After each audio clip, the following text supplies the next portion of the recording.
Muy buenos días. La Superintendencia de Electricidad y Combustibles les da la más cordial bienvenida a la última charla relacionada con el Decreto Supremo 8, Reglamento de Seguridad de las Instalaciones de Consumo de Energía Eléctrica.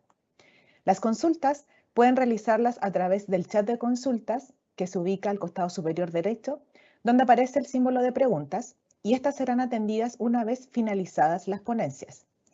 Las consultas que no se alcancen a responder serán atendidas al finalizar el ciclo de charlas y quedarán publicadas en el sitio de consultas frecuentes de esta superintendencia. También se compartirá un link para responder una encuesta de satisfacción en el mismo chat al final de las presentaciones. Saludamos a los expositores y autoridades que nos acompañan hoy. Giselle Brancalis Fortunati, profesional del Departamento Técnico de Inspección de Electricidad. Julio Clavijo Cabello, jefe de la Unidad de Energías Renovables y Electromovilidad, y Mariano Corral, jefe de la División de Ingeniería de Electricidad de la Superintendencia. También, por supuesto, saludamos a toda la ciudadanía y a todos quienes nos acompañan hoy. A continuación, invitamos a Giselle Brancalis, profesional del Departamento Técnico de Inspección de Electricidad, para que comience su exposición del pliego técnico normativo RIC número 16, subsistemas de distribución, y a continuación del pliego técnico normativo RIC 17, operación y mantenimiento. Giselle, adelante, por favor.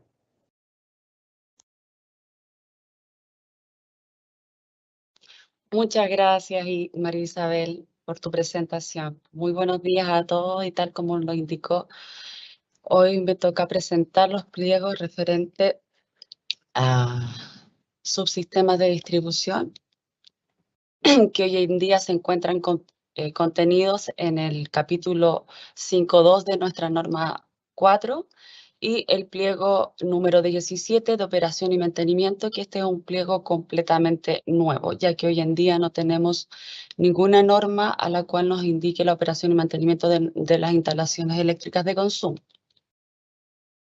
Comenzando con el RIC 16, principalmente tiene estos siguientes contenidos: los objetivos, alcance, las terminologías y las exigencias generales.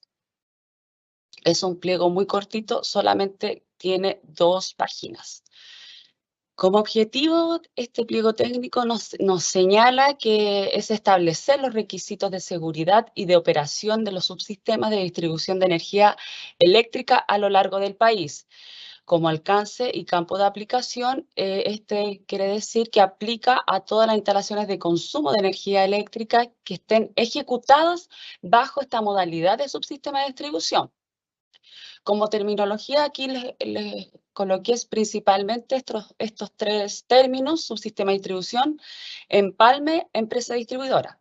Aquí en su sistema de distribución señala que se denominará a una red eléctrica de distribución interna de propiedad de privados construida dentro de los límites de una propiedad, edificio, centro comercial, parcelación, condominio o similares, o cuya finalidad será proveer de energía eléctrica a cada uno de sus integrantes en forma independiente del servicio que presta la empresa distribuidora de electricidad en la zona. Es exactamente la misma definición que hoy en día se encuentra contenido, sino que se agregan como algunos ejemplos como centro comercial y parcelación. En otras palabras, esto quiere decir que se compra la energía mediante un empalme único a precio de cliente libre. Básicamente es eso lo que quiere decir esta terminología de subsistema de distribución. Como exigencias generales nos señala que cualquier comunidad constituida de los habitantes o usuarios, tanto de edificios de altura, centros comerciales, etcétera, que se encuentre compuesta por diferentes instalaciones independientes y que reciba suministro de una empresa distribuidora de electricidad, podrá optar a la alternativa de obtener energía eléctrica bajo un subsistema de distribución. Pero antes de solicitar el subsistema de distribución, solamente se van a poder ejecutar y llevar a cabo las que cuenten con la factibilidad de suministro eléctrico otorgada por la empresa distribuidora de la zona. Si no cuentan con esta factibilidad de suministro, no pueden solicitar a la empresa distribuidora este subsistema de distribución. Y esta factibilidad técnica hoy se encuentra contenida en el artículo 5.3 de la norma técnica de calidad de suministro eléctrico. Por su parte, el sistema de distribución será considerado como único servicio, siendo referida a las obligaciones, derechos y deberes de la empresa de distribución de electricidad, solo con respecto hasta el punto del empalme. En otras palabras, esto quiere decir que las obligaciones de la empresa distribuidora van a ser solamente hasta el empalme. Aguas arriba es propiedad y son responsables ellos, y de aguas abajo del empalme es propiedad del subsistema de distribución, de las personas que sean parte de esto. Los subsistemas de distribución deberán proyectarse y construirse de modo tal que cualquiera de sus usuarios individualmente tenga la opción de conectarse directamente a las líneas de distribución propias de la empresa distribuidora concesionaria. Por ejemplo, acá tenemos un subsistema de distribución. Acá, por ejemplo, si alguna empresa ya no quiere, algún cliente ya no quiere pertenecer a este subsistema de distribución, deberá tener todas las servidumbres y espacios comunes correspondientes. Acá lo mismo. ¿Para qué? Para que la empresa distribuidora pueda extender sus redes e instalar los empalmes, ¿ya? Tendrá que dejar todos los espacios disponibles para que cualquier persona, si ya quiere dejar de pertenecer a este subsistema de distribución, se pueda conectar directamente a la empresa distribuidora.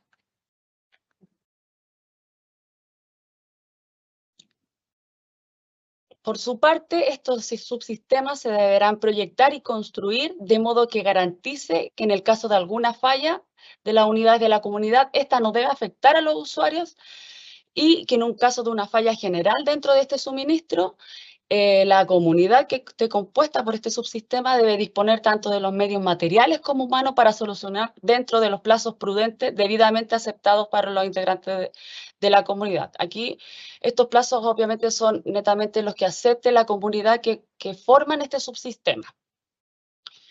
Por su parte, tal como les decía en la lámina anterior, las personas que hayan constituido un sistema de distribución serán responsables tanto de la seguridad, operación y mantenimiento de las instalaciones. Todas las personas que constituyan un subsistema de distribución van a ser responsables de la seguridad.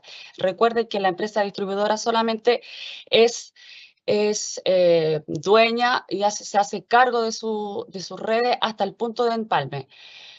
Desde el empalme aguas abajo ya es perteneciente al subsistema de distribución. Finalmente, las empresas distribuidoras no van a poder oponerse a la conexión de un subsistema de distribución, el cual cumpla con todas las exigencias que impone este pliego técnico. Eso es solamente lo que señala este pliego técnico referente a subsistema de distribución. Ahora comenzamos con el pliego número 17, que tiene los contenidos que ustedes contemplan ahí: objetivos, alcance, referencias, terminologías, los requisitos según el tipo de instalaciones y finalmente el programa de seguridad eléctrica. Como objetivo, tiene fijar los requisitos mínimos para la intervención, la verificación de las instalaciones de consumo de energía eléctrica del país sean de baja o media tensión, con el fin de salvaguardar a las personas que operan o hacen uso de ellas. Acá también hace una salvedad de lo que se entiende por intervención, ¿ya? Referente al alcance y al campo de aplicación, estos son aplicables a los lugares de trabajo, tanto para el personal electricista como para los usuarios de las instalaciones de consumo, y en las actividades de instalación, montaje, operación, explotación, mantenimiento, verificación, supervisión y finalmente el desmantelamiento de este tipo de instalaciones. Hace referencia solamente a estas dos normativas internacionales. La primera es de respecto a las puestas de tierra de protecciones temporales y la segunda es la norma NFPA 70E, que habla de la seguridad eléctrica en lugares de trabajo. Define principalmente lo que se entiende como condición de trabajo eléctricamente segura, desenergizado, energizado y seguridad eléctrica. Ya entrando en lo que es los requisitos según cada tipo de instalaciones, nos señala este pliego técnico que la seguridad de la persona consiste en evitar que entre en contacto con niveles de tensiones peligrosas. Y si esto por ese motivo llegase a ocurrir, la seguridad de la persona va a depender solamente del desempeño del sistema de protecciones con el que cuenta la instalación.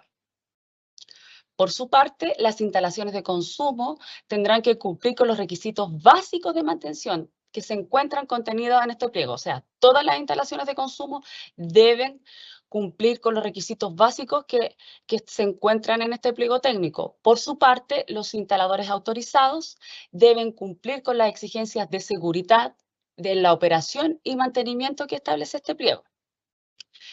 En relación a las instalaciones que se encuentran en ambientes de atmósfera explosivo, las que están también contenidas en la minería y todas las instalaciones que tengan una potencia instalada igual o mayor a los 5 megas deben cumplir las exigencias de este pliego y además las de seguridad en la operación y mantenimiento que se encuentran contenidas en la norma NFPA 70E. Por su parte, las instalaciones que tengan potencias instaladas mayores a 300 kilowatts o las que se alimentan por empalme en media tensión de carácter industrial, comercial o ya lo que se entiende hoy en día como local de reunión de personas, deberán implementar un programa de seguridad eléctrica. Las empresas que se dediquen al mantenimiento eléctrico deben contar con al menos un instalador eléctrico autorizado por esta superintendencia, de acuerdo a la clase y categoría de la instalación para la cual brindan servicio.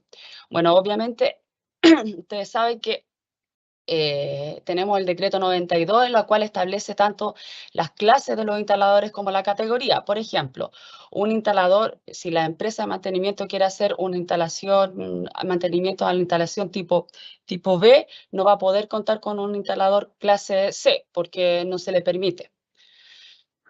Por su parte, las empresas deberán tener un programa de seguridad eléctrica de acuerdo con la normativa vigente y a la cual haga referencia a la prevención de los accidentes de trabajo y enfermedades profesionales y que estén en concordancia bajo el sistema de gestión de riesgos laborales que lleva cada empresa, y esto se puede hacer bajo las normas internacionales, las ISO, las ANSIS y las OCHAS, o también a través de programas de prevención de riesgos propios que implemente la empresa. ¿Qué debe tener como requisitos generales este programa de seguridad eléctrica?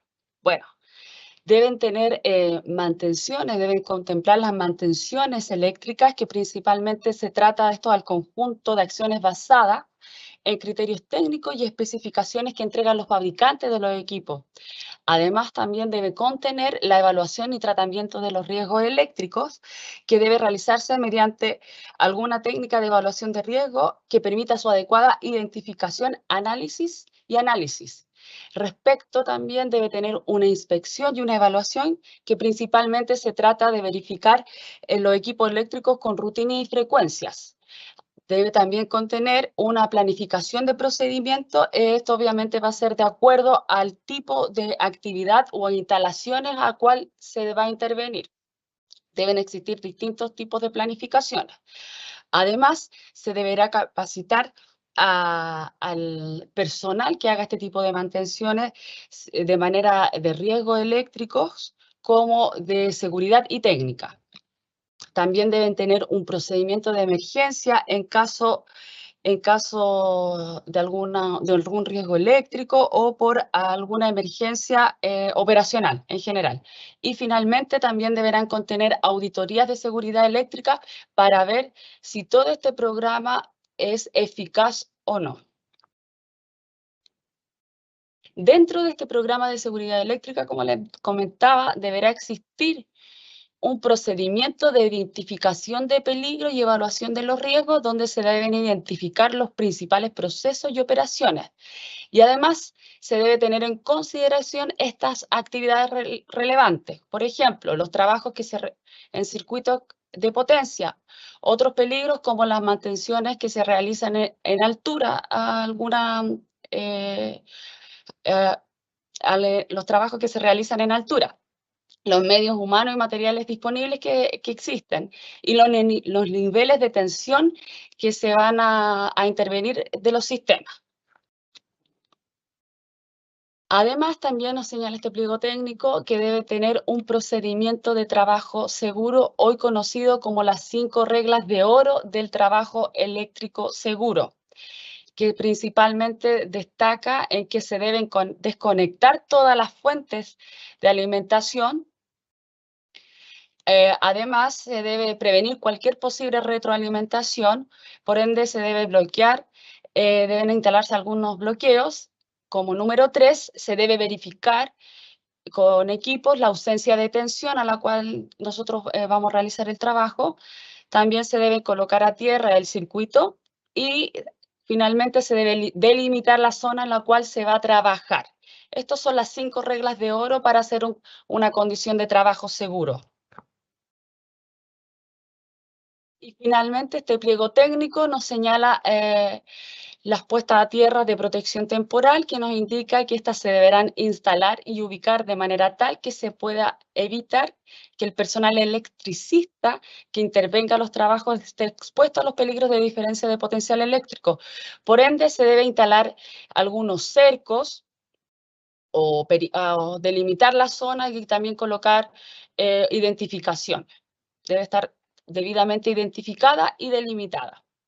En relación a las capacidades de la Tierra, estas deben ser capaces de conducir la máxima corriente de falla que pueda influir en el punto de puesta a tierra durante el tiempo que corresponda para despejar las fallas.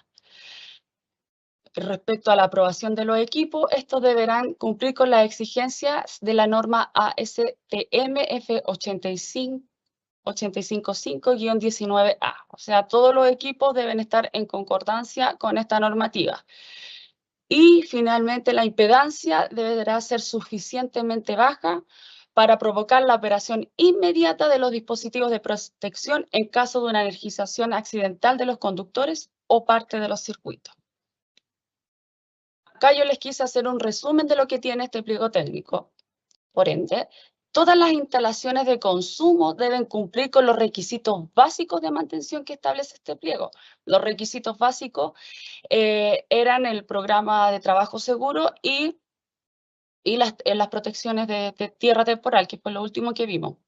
Respecto a las instalaciones de consumo que se encuentran contenidas en atmósfera explosiva, en minería y todas las de media tensión y alta tensión con una potencia que sea superior o igual a los 5 megawatts, deberán, además de los requisitos básicos de este pliego, deberán cumplir lo que indica la norma NFPA respecto a seguridad y operación y mantenimiento. Y las instalaciones que sean superiores a 300 kilowatts o las alimentadas por empalme en media tensión deberán cumplir estos requisitos básicos y además tener este programa de seguridad eléctrica que les comenté. Bueno, eso es todo por mi parte. Muchas gracias. Agradecemos a Giselle la ponencia realizada y continuamos con las exposiciones del día de hoy. Invitamos a Julio Clavijo, jefe de la Unidad de Energías Renovables y Electromovilidad, para que nos presente el pliego técnico normativo RIC 18, presentación de proyectos. Julio, adelante, por favor. Hola, buenos días. Gracias, María Isabel. Hoy día estamos ya terminando nuestras jornadas de capacitación, estas charlas técnicas. Estamos muy contentos como superintendencia, dado que la gran cantidad de participantes que hemos tenido en todas estas jornadas. Hemos tenido un promedio de alrededor de 2.000 participantes en todas las jornadas que hemos tenido. Nos tiene bastante contentos la participación de todos los que hoy día están presentes. Vemos el interés que existe en en participar de estas charlas, por eso nos tiene bastante motivados y creemos que vamos por el camino correcto, dado que la evaluación que hoy día tenemos de parte de la ciudadanía dice que lo que estamos haciendo les parece bien y nos motiva a seguir adelante, y creo que estamos muy contentos. Esperamos que estas situaciones, que este tipo de capacitaciones se vuelva a repetir, dado la gran participación que hemos tenido y en eso los resultados que nos han dado las encuestas diciendo que estamos en el camino correcto de lo que estamos haciendo. Hoy día vamos a ver los últimos dos pliegos nos quedan en este momento, que es el pliego de presentación de proyecto y el pliego de puesta en servicio. Ya entrando en materia, analizando el pliego parece que se cayó la presentación. Voy a volver a subirla. ¿Está?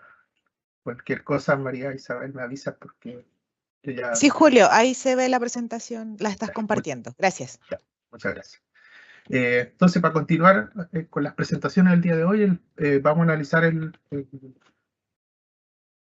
pliego de presentación de proyecto, que es el pliego número 18. Tal como lo hemos revisado en todas las presentaciones, vemos este esquema donde se grafica las instalaciones de consumo principales y ver cuál es su equivalencia con lo que hoy día tenemos con la regulación actual. Si miramos a dónde se basa el pliego 18, es lo que está acá, lo que ustedes pueden ver como presentación de proyecto. Esto no está relacionado con la norma 4, pero sí está relacionado con la norma 284, que es la norma de presentación de proyecto. Esta norma es muy antigua, del 84, si algunos tuvieron la oportunidad de verla. Esa norma todavía habla del rápido graph, de todas esas cosas que ya hoy día de hoy no se utilizan. Sin embargo, este nuevo pliego viene a actualizar esa normativa y a establecer cómo se deben hacer la presentación de proyectos, qué se va a considerar un proyecto eléctrico y cuáles son los documentos que debe acompañar todo proyecto eléctrico. ¿Ya? Eso es lo que vamos a ver el día de hoy. Este pliego tiene como objetivo principal establecer los requisitos técnicos que deben cumplir en la elaboración y presentación de todo proyecto de instalación eléctrica de consumo. Es decir, todo proyecto de instalación eléctrica de consumo debe cumplir con este proyecto. ¿Cuál es el alcance? Aplica a todos los proyectos de instalación de consumo eléctrica que sean elaborados y presentados ante la superintendencia. Es decir, todos los proyectos eléctricos que se elaboren y presenten en la superintendencia, independiente del trámite que sea, tienen que cumplir con este procedimiento de presentación de proyecto. ¿Ya? Si entramos a analizar cuáles son las características, las exigencias generales de este pliego, dice que toda instalación de consumo de energía eléctrica debe contar con un proyecto, el cual debe ser desarrollado cumpliendo con las normas y pliegos técnicos aplicables. ¿Ya?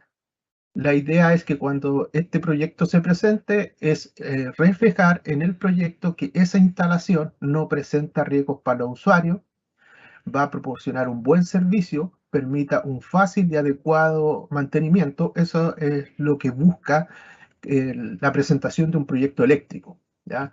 ¿Qué es lo otro que establece la normativa? Establece que toda ejecución de un proyecto de instalación eléctrica debe ser realizado por un instalador autorizado según la clase que corresponda de acuerdo al reglamento de instaladores. Dichos profesionales serán ante la superintendencia los únicos responsables de los contenidos de los proyectos que sean presentados a la superintendencia, ya sin perjuicio de las responsabilidades que puedan tener los propietarios de la instalación. ¿Ya? Pero sí, el que presenta los proyectos ante la SEC es el responsable de esa presentación o de esa declaración y de todos los documentos que se adjuntan. Respecto a la potencia instalada, esto es lo mismo que vimos en la primera jornada cuando vimos el pliego de empalme. Dice que la potencia instalada declarada de todo proyecto eléctrico corresponde a la suma de la suma de las potencias de todos los artefactos que conforman parte de esta instalación.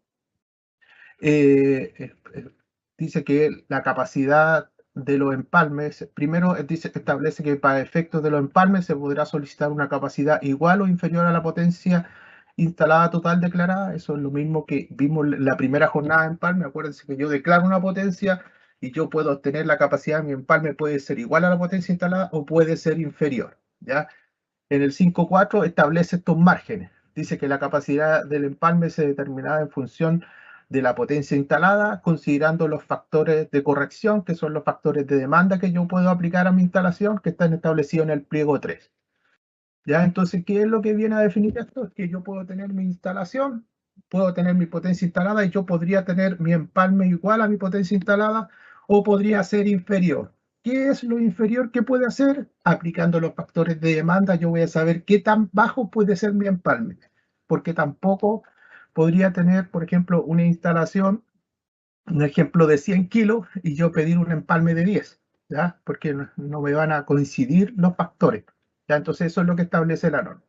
También deja claro que esta forma de determinar los empalmes no aplica para lo establecido en el pliego 10, porque se acuerdan cuando analizamos el pliego 10 de instalaciones de consumo, lo primero que definíamos era que el empalme de las viviendas no podía ser menor a 25 amperes. ¿Ya? Entonces yo podía tener una declaración de una potencia instalada inferior, sí, pero nunca me podían dar un empalme menor a 25 amperes. Por eso se establece claro esa condición. Ya también establece algo que también revisamos en el primer pliego, de indicar que no se pueden proyectar arranques o circuitos con potencia futura. Es decir, que yo no puedo tener una instalación y decir, mira, aquí tengo un circuito disponible y yo considerar esa potencia de ese circuito disponible en mi declaración. Si no, ese circuito va a estar disponible, pero la potencia asignada a ese circuito va a ser 0. Con respecto, siguiendo con las exigencias generales, ahora una exigencia que aplica netamente a lo que son los edificios. ¿Se acuerdan que en la primera presentación del pliego de empalme se establecían condiciones de que cuando se diseñan los empalmes en un edificio, depende del tipo de empalme, yo tenía que dejar un volumen disponible en la zona de empalme y un volumen disponible en la vertical? Acá se dice que en los planos el proyecto debe acompañar un detalle de los empalmes en los cuales se muestre una vista de elevación, es decir, yo tengo que mostrar la imagen de dónde están ubicados los empalmes, tengo que mostrar las condiciones que me pide ese pliego, es decir, si se acuerdan de ese pliego, pedía unas separaciones de las paredes, pero también establecía un volumen disponible que debería dejarse para futuras ampliaciones, también establecía la distancia entre el equipo y la pared opuesta. Esas medidas que establecen en el pliego de empalme tienen que ser mostradas gráficamente al momento de hacer una declaración. Con respecto a la infraestructura de carga, aquí, ¿qué es lo que establece,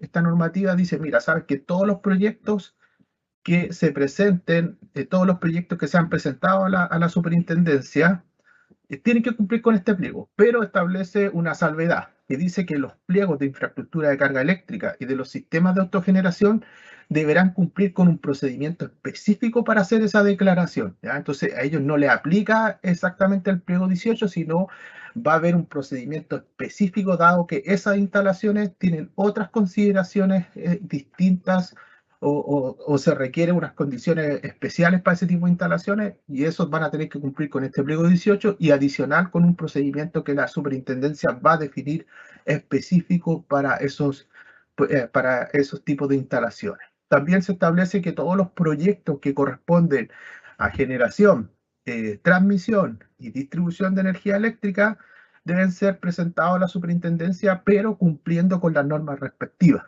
¿Ya? Acuérdense que esta norma aquí aplica a todas las instalaciones que consumen energía eléctrica, es decir, no aplican las normas, no aplican las instalaciones de distribución, ni de transmisión, ni de generación. Esas normas están reguladas por el decreto 109 y esas normas también tienen sus distintos pliegos técnicos que le aplican a ese tipo de instalaciones. Entonces, esas instalaciones dejan claramente que no quedan cubiertos por esto porque están regulados específicamente por la regulación que le aplica a ellos.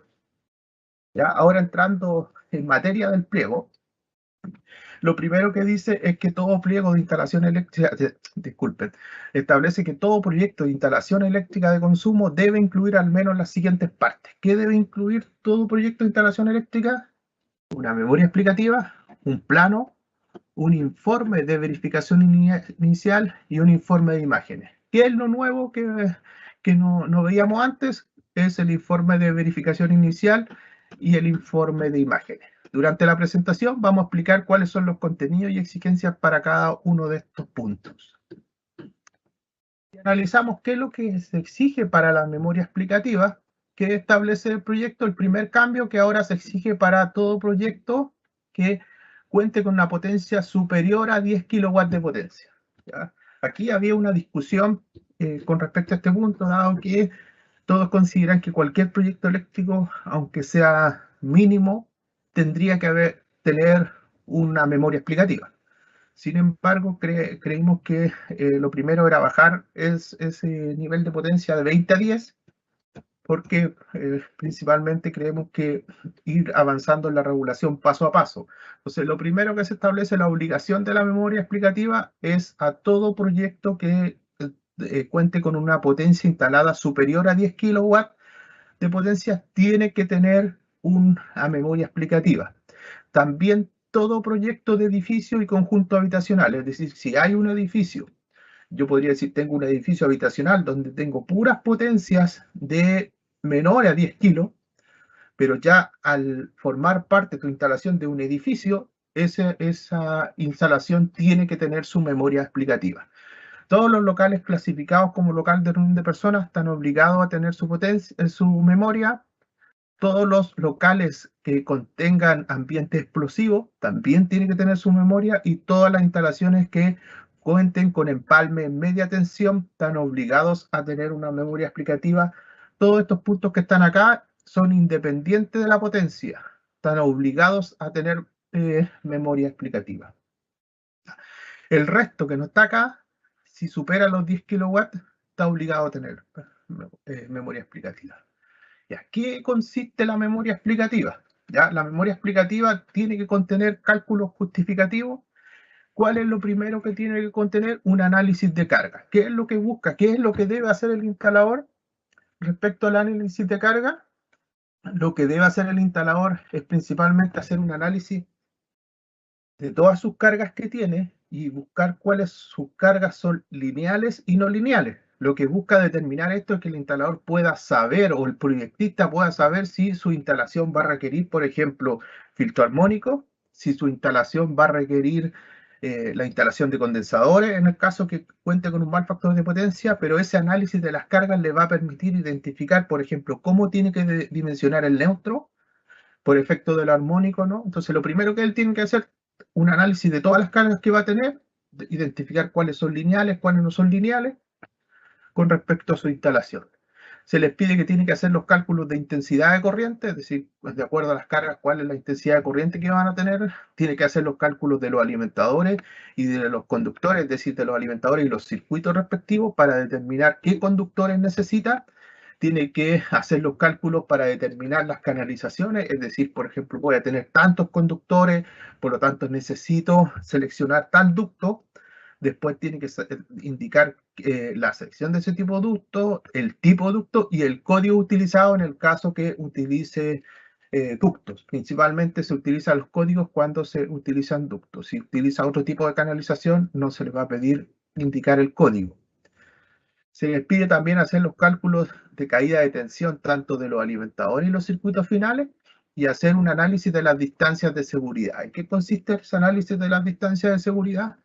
Por ejemplo, en una vivienda, yo voy a tener mi zona que son los baños, y en los baños yo tengo que establecer mi distancia de seguridad, y en ese mismo distancia de seguridad tengo que indicar en cuál de todos estos volúmenes de seguridad que existen en los baños van a estar ubicados mis instalaciones, para saber qué requisitos tiene que cumplir esa instalación. Acuérdense, cuando vimos el pliego de instalaciones generales y vimos los baños tenían distintos volúmenes o distintas áreas de seguridad, y según el área era donde yo podía instalar equipos, y de acuerdo a esa área me establecía si el equipo podía ser de cierta tensión, si el equipo tenía que ser de cierta IP, o debería estar asociado a un diferencial, ya sea de 30 o de 10.000 amperes, de acuerdo a la zona donde yo fuera a instalar los equipos. Entonces, ese análisis de distancia de seguridad lo que busca es reflejar eso. También la memoria debe contener el cálculo de cortocircuito. Acuérdense que el cálculo de cortocircuito es algo fundamental, por ejemplo, para determinar el tema del cálculo de las tierras y algo fundamental para ver el tema de la coordinación de las protecciones.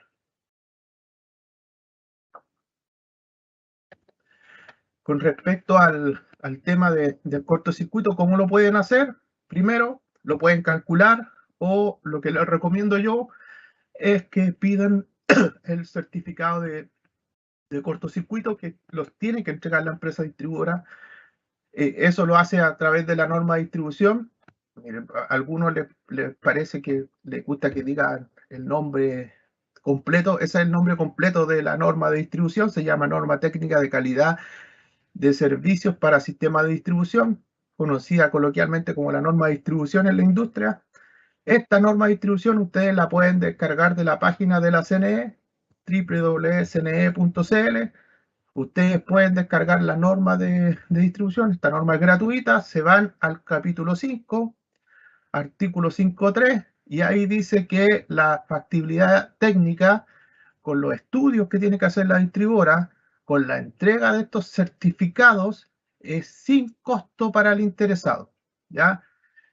Tiene que ser, dice que a solicitud del usuario es obligatorio para mayores a 10 kilowatts. Es decir, que para cualquier instalación que sea mayor a 10 kilowatts, cuando ustedes presenten la solicitud de factibilidad técnica a la distribuidora tiene que informarle el nivel de cortocircuito para todas las instalaciones mayores a 10 kilowatts.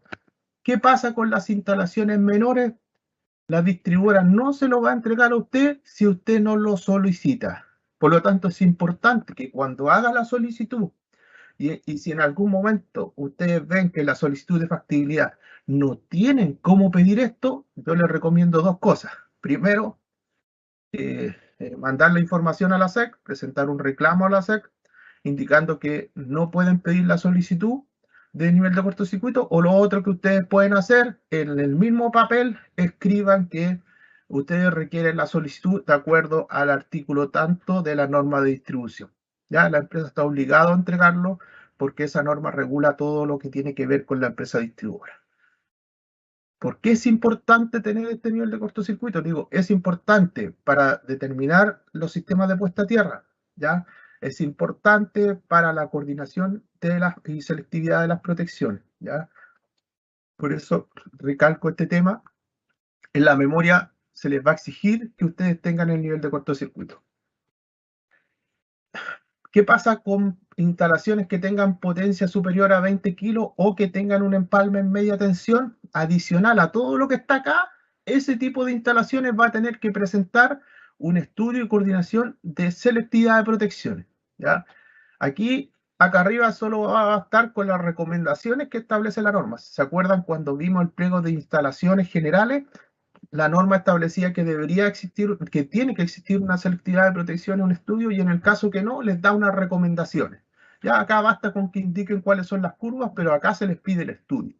Ya usted cómo determinó cuál fue la coordinación y la selectividad de protecciones, no basta con lo que la norma recomienda, sino ustedes tienen que hacer un análisis de las curvas con el cortocircuito y determinar cuáles son las curvas que necesitan, y con la coordinación de protecciones tiene que ver específicamente con el nivel de cortocircuito. Con respecto a cálculos de sistema de puesta a tierra, se le exige acá el cálculo. Acá en estas otras instalaciones ustedes pueden presentar lo que se llama la medición del sistema de puesta a tierra. Acá se les pide los cálculos del sistema de puesta a tierra porque estamos hablando de empalmes de media tensión, ¿ya? Y se exige cálculos de iluminación. Ya, acuérdense que todo esto que está acá es para instalaciones superiores a 20 kilos o cualquier instalación que tenga un empalme de media tensión, independiente de la potencia de ese empalme de media tensión. Si es de 5 kilos, igual está obligado a tener eso. ¿Ya? Estas son las exigencias que debe tener toda memoria explicativa, ¿ya? ¿Qué otros aspectos tiene que tener la memoria explicativa? Tiene que tener un título de especificaciones técnicas, ¿ya? En estas especificaciones técnicas que se deben acompañar todos los certificados de los productos que forman parte de la instalación. Por eso es importante que cuando ustedes compren las canalizaciones, conductores, exíjanle al proveedor los certificados. Acuérdense que estos productos muchos vienen con el código QR de la SEC, basta escanear ese código y ahí ustedes pueden descargar los certificados de cada uno de los productos, ¿ya? También debe existir especificaciones del sistema puesta a tierra, es decir, debe describir cómo está el sistema puesta a tierra, dónde está ubicado, qué conductores se seleccionaron, la longitud, las conexiones que tiene este sistema, las interconexiones que tiene con otro sistema, si es que está interconectado con otro sistema.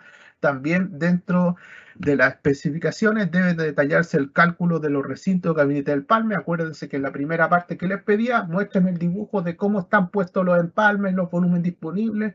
Acá en la memoria le dice ya, usted me mostró los dibujos, ahora muéstreme cómo llegó a esos cálculos, porque en el dibujo usted me va a colocar, no, tengo un volumen de tanto disponible. En las especificaciones técnicas usted tiene que hacer el cálculo, ¿ya? De cuánto es ese volumen. Acuérdense que en el pliego número 1, ustedes van a ver cómo se hace ese cálculo, ¿ya?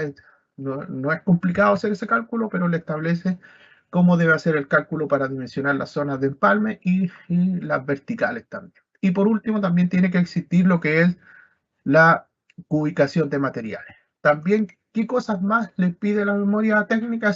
Esos son los aspectos más importantes de la memoria explicativa. Después, ahora vamos a analizar qué es lo que es el informe de verificación inicial.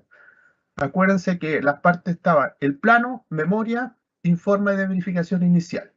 ¿En qué consiste? Dice que con respecto al informe de verificación inicial que establece la regulación, dice que todo proyecto eléctrico declarado ante la superintendencia debe contar con un informe de verificación inicial, el cual debe contener los ensayos y mediciones de acuerdo a lo establecido en el pliego 19. ¿Cuál es el pliego 19? El pliego de puesta en servicio. Ese pliego lo vamos a ver en la última parte de esta jornada técnica. Entonces ahí vamos a ver cuáles son esos ensayos, esas mediciones que se exigen a toda instalación eléctrica. Entonces, es decir, ¿tiene que contener un proyecto eléctrico? ¿Debe contener una verificación inicial? Sí, debe contener. ¿Qué debe cumplir? Debe mostrar todos los resultados de ensayo y medición establecidos en el pliego 19.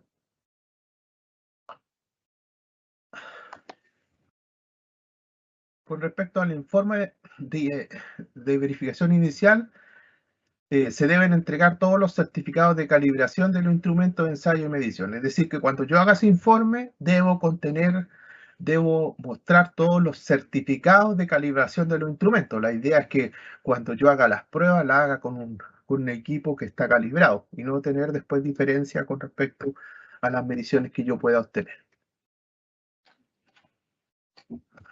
Con respecto a los planos, ¿qué les puedo indicar con respecto a los planos? Es algo que se mantiene, igual que la regulación anterior, es que toda lámina debe mostrar la ubicación geográfica. ¿Cuál es la diferencia con la norma anterior? Es que ahora se pide que en esa ubicación geográfica deben estar las coordenadas geográficas de la instalación, ¿ya?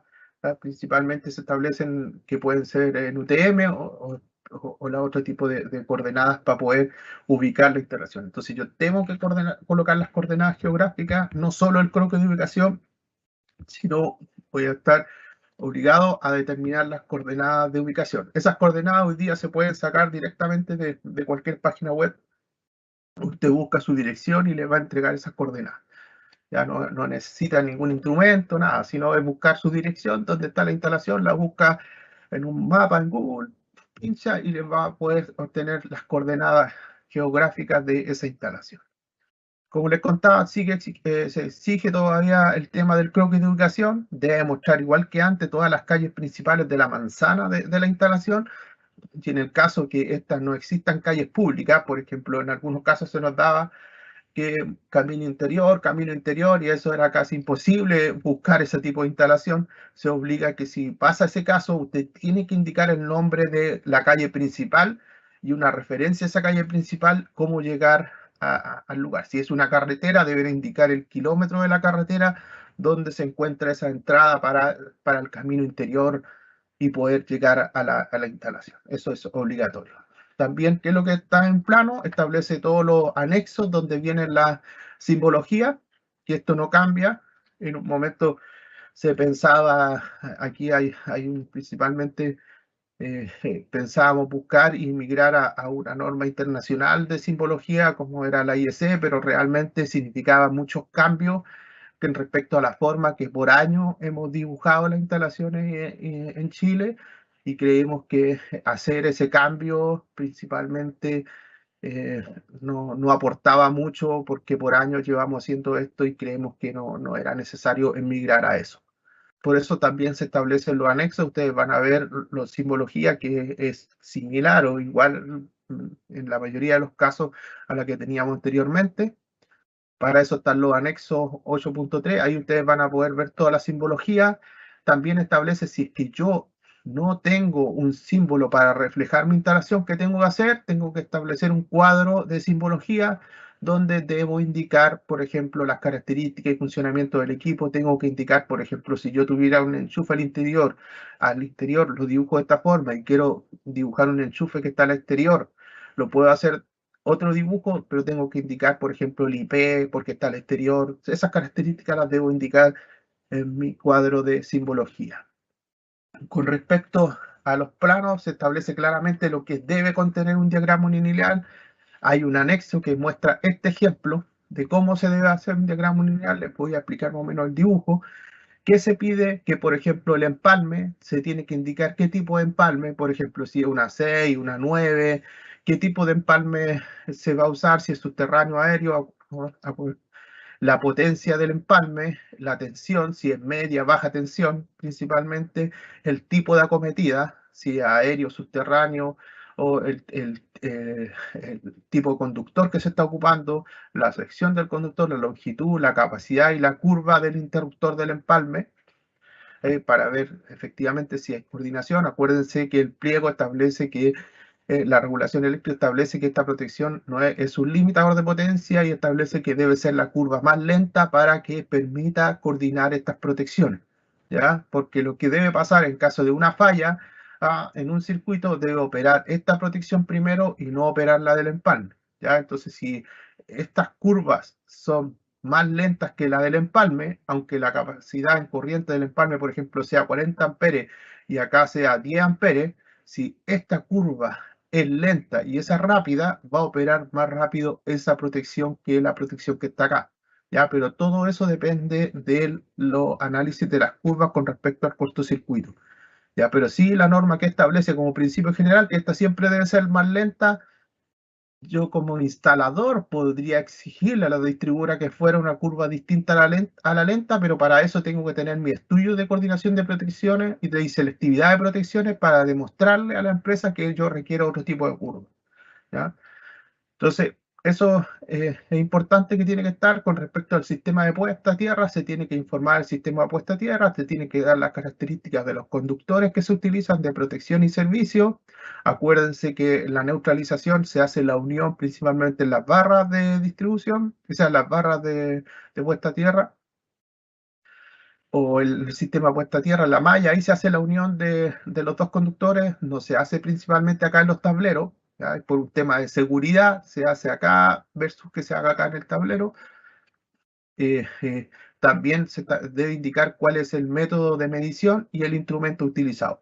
Cuando vimos el pliego de puesta a tierra, vimos que había un anexo que definía los distintos sistemas de medición de puesta a tierra.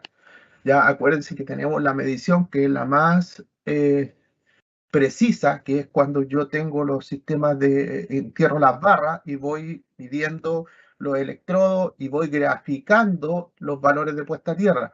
Cuando yo grafico los valores de puesta a tierra, me va a pasar así: va una curva que va subiendo, llega a la parte plana y después se dispara. Cuando esos valores de la parte plana, ese es el valor de mi puesta a tierra, ¿ya? He visto casos que algunos instaladores, cuando declaran esto, pescan todos estos valores y te sacan el promedio. El promedio no es el valor de puesta a tierra. Es cuando la curva alcanza la parte plana, ese es el valor de la puesta a tierra, ¿ya? Entonces, también la norma te permite el método, si no me equivoco, del 62% de la distancia. Calcula el 62% de esta distancia, mides, y ese valor siempre va a ser el que está ahí en la parte media de la curva, ¿ya? Entonces, yo debo decir qué método de medición. Acuérdense que las tenazas, la norma dice que las tenazas no me sirven para hacer una verificación de una puesta a tierra inicial, ¿ya? Las tenazas me sirven para medir una puesta a tierra existente, es decir, que si yo me voy a conectar a una tierra existente, puedo ocupar el sistema de tenazas porque no voy a tener espacio para instalar las barras y empezar a medir. Muchas veces porque es una instalación existente, porque de repente hay losa y no lo puedes hacer. En ese caso, la norma te permite que para esos casos puedas usar la tenaza de puesta a tierra y medir, ¿ya? Entonces, pero para el resto de casos, cuando voy a declarar una instalación nueva, no se puede, ¿ya? ¿Por qué? Porque te pide los otros métodos que son más precisos y que se supone que tú estás haciendo una instalación y todavía tienes el espacio para medir. Con respecto a los alimentadores, te pide que tú tienes que dar las características de este alimentador, qué tipo de conductor es, la sección del conductor, la caída de tensión, qué canalización utilizaste. Acuérdense que hay requisitos para la canalización, de que tiene que soportar el cambio de conductores. Acuérdense que la norma establece que yo podría llegar a cambiar este conductor, me establece esas condiciones, ¿ya? También yo debo establecer cuál es la caída de tensión que existe en este tramo, la caída de tensión principalmente, y las características de la canalización y conductores, ya lo dije. Con respecto al tablero, ¿qué debo indicar? Debo indicar las barras de distribución, qué tipo de barras con la capacidad de transporte que tiene cada barra. También debo indicar qué tipo de tablero, si es plástico, metálico, el IP y las dimensiones de ese tablero. También tengo que indicar las marcas de las protecciones, es decir, marca, modelo, para saber si esas protecciones están certificadas o no, la capacidad de amperes de esas protecciones, la capacidad de ruptura, las curvas de operación. Lo mismo para los diferenciales, la capacidad nominal y la corriente diferencial. Debo indicar para qué es cada circuito. Para iluminación, enchufe, debo indicar. Y si es media tensión, debo colocar las características del empalme media tensión y aquí debería indicar todo lo que corresponde a media tensión. Con respecto a los cuadros que se indican, se establecen los mismos cuadros anteriores de alumbrado, fuerza, calefacción. No los puse de todo acá porque eso ya es conocido. Que se agrega que debe existir un cuadro de resumen, que ahora se establece un poco más preciso en qué consiste el cuadro de resumen de alimentadores. Esto no existía antes. Se agrega un cuadro de resumen de alimentadores y el cuadro de resumen de carga, que es lo que siempre hemos tenido. Y se da un ejemplo cómo debe hacerse. Con respecto al informe de imágenes que debe acompañar toda instalación, se establece que toda instalación debe acompañar un informe de imagen que será obligatorio para los proyectos de memoria que requieran memoria explicativa. Es decir, todo proyecto que requiera memoria explicativa está obligado a presentar un informe de imágenes. ¿Qué debe contener este informe de imágenes como mínimo? Yo primero debo sacar una foto al número de la propiedad. Es decir, que la dirección es tanto, debo tener una foto para verificar que las fotografías corresponden a esa instalación. ¿Ya? Después debo tener fotografías de los tableros, ¿ya? Tanto el tablero de distribución como el tablero general. Ver la puerta exterior, cubre equipo, si cumple con los requisitos de tener cubre equipo, el rotulado y todos los aspectos que se piden para los tableros.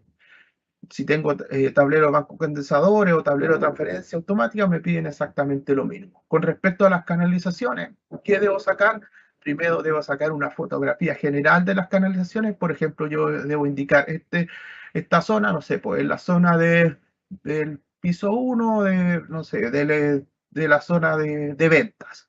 ¿Ya? Y aquí en la zona de ventas yo dije en mi memoria explicativa, cuando en memoria explicativa tengo que especificar los materiales, digo, en la zona 1 yo voy a instalar tuberías tipo código número 32 porque son tuberías, no sé, que van sobrepuestas. O puedo decir voy a instalar un código tanto porque voy a instalar tuberías que van preembutidas o embebidas en la losa. ¿Ya? Entonces digo, voy a ocupar tuberías que van en la losa, por lo tanto necesito un código especial para esas tuberías. ¿Qué debo hacer? Sacar una fotografía como esta del lugar donde va a instalarse esto y después sacar una fotografía del código del conductor. Acuérdense que en la primera parte yo especifico las tuberías que voy a ocupar por zona y acá yo lo que hago es sacarle una fotografía a la zona, digo, esta zona corresponde a esto y una fotografía al código que estoy ocupando. ¿Ya? Lo mismo aplica para canalizaciones subterráneas, canalizaciones aéreas. Y con respecto a los sistemas de puesta a tierra, también debo sacar una fotografía de cuando se está elaborando el sistema de puesta a tierra informes de imágenes de cuando se construye, por ejemplo, la profundidad, dónde voy a tener ubicada la camarilla, y también debo sacar dónde voy a hacer fotografía de las uniones de la puesta a tierra para saber qué tipo de uniones, si se usó termofusión o se usó otro tipo de uniones. También debo sacar fotografía de los equipos que utilicé. Es decir, este es el equipo que estoy utilizando. Acuérdense de que después yo tengo que adjuntar los certificados y tiene que ser concordante con el equipo que yo saqué, la fotografía, y también fotografías de algunas mediciones. Como les conté, acuérdense que la medición de puesta a tierra, yo puedo más o menos ir viendo cuando los valores se ponen estables, y yo ahí le puedo sacar una fotografía que va a ser la fotografía que va a tener mi sistema puesta a tierra. No tengo que tener las fotografías de todos los valores, pero sí de algunos que efectivamente estén, que esos valores concuerden con lo que usted está informando en el estudio puesta a tierra. ¿Ya? Eso es importante.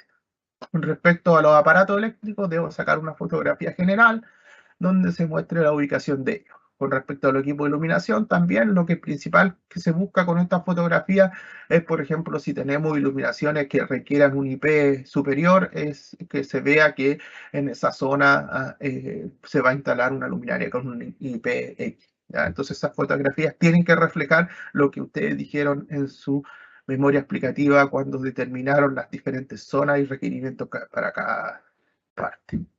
¿Ya? Con respecto al tema de si se cuenta con respaldo de energía, también tiene que existir imágenes del sistema de respaldo. Es decir, y en ese que se pide qué tipo de sistema, si UPS, generador, fotografía, las placas características y protección correspondiente a estos sistemas. ¿Ya? Con esto ya termino este pliego 18 y ahora vos los dejo con María Isabel para que después continuemos con el pliego siguiente. Agradecemos a Julio por la presentación realizada. Continuamos con las exposiciones del día de hoy e invitamos a Julio nuevamente para que nos presente el último pliego técnico normativo RIC número 19, puesta en servicio. Julio, adelante, por favor. El último pliego técnico que nos queda, pliego 19 de puesta en servicio. ¿Qué consiste este pliego técnico? Si lo vemos en los mismos esquemas que hemos revisado, corresponde al pliego de presentación de puesta en servicio. Este pliego, ¿en qué se enmarca? Se enmarca en la norma 1084, ¿ya? Que es la norma que regula cómo se deben presentar los proyectos o cómo se hace la comunicación de puesta en servicio. ¿Ya? Entonces, eso, si se dan cuenta, los dos normas que vimos no están relacionadas con la norma 4, pero sí están relacionadas con las normas de puesta en servicio que en su conjunto formaban toda esta regulación, que hoy día lo componen el nuevo reglamento RIC con sus 19 pliegos técnicos. ¿En qué consiste este pliego? ¿Qué busca? ¿Cuál es el objetivo que tiene? Establecer los requerimientos generales de puesta en servicio de toda instalación de consumo. Aplica a todas las instalaciones de consumo que sean declaradas ante la superintendencia para ser puestas en servicio. ¿Ya? Esto es lo que ustedes conocen activamente como los trámites eléctricos. ¿Ya? El T1, el que es el más famoso. ¿Ya? Respecto que establece las condiciones generales de este pliego, establece que toda instalación eléctrica debe ser verificada mediante inspección y probada antes de ser puesta en servicio. ¿Ya? Los documentos tales como memoria explicativa, planos, diagramas, tablas, siempre deben estar disponibles para el personal técnico que efectúe la verificación. Es decir, que la verificación se tiene que hacer basado en los planos y memorias técnicas que se utilizaron para diseñar la instalación eléctrica, y también debe estar disponible para los fiscalizadores de la SEC en el caso que se hagan fiscalizaciones. ¿Ya? Las verificaciones, ¿por qué las puede realizar? Solo las pueden realizar instaladores autorizados por la superintendencia. Es decir, que no la puede usar cualquier persona, solo las puede realizar solo instaladores que estén autorizados. Es decir, que tengan su licencia de instalador autorizado. ¿En qué consiste la inspección técnica? ¿Qué debe incluir o qué comprobaciones deben hacerse en una instalación eléctrica y por qué debe hacerse? Se debe hacer principalmente, toda inspección debe incluir la verificación de las protecciones contra choque eléctrico. Acuérdense que tenemos un pliego que establece cuáles son las medidas de protección contra choque eléctrico, es decir, contra contacto directo o indirecto. Debe verificar las presencias de barreras cortafuegos. Si es que existe la exigencia de tener barreras cortafuegos, deben verificarse. Deben también inspeccionarse de la forma que se seleccionaron los conductores para ver la corriente de admisibilidad de cada uno de estos conductores, es decir, que el conductor soporte la corriente para la cual está diseñado, es decir, que el conductor esté protegido agua arriba por una protección. Si, por ejemplo, el conductor es de 10 amperes, la protección de agua arriba no puede ser de 20, sino tiene que ser una protección que me proteja la corriente del conductor, la corriente admisible, y también deben verificarse las caídas de tensión. Deben también verse la presencia de dispositivos apropiados de maniobra, es decir, que sean los dispositivos para la corriente que van a operar. Los dispositivos de seccionamiento de los conductores, si son unipolares, tetrapolares, tienen que verificarse si son los adecuados. Se debe verificar las uniones mecánicas y aislación de las conexiones. Acuérdense que la mayor falla de instalaciones eléctricas se provoca principalmente por la mala conexión eléctrica, que termina produciendo un punto caliente y que genera finalmente un incendio. Y este tipo de fallas se dan en el tiempo, no son inmediatas, por lo tanto siempre hay que estar verificando las uniones mecánicas de las uniones eléctricas, ¿ya? La accesibilidad, es decir, que sea accesible, por ejemplo, a donde tengo mis protecciones, mis tableros para poder hacer mantenimiento.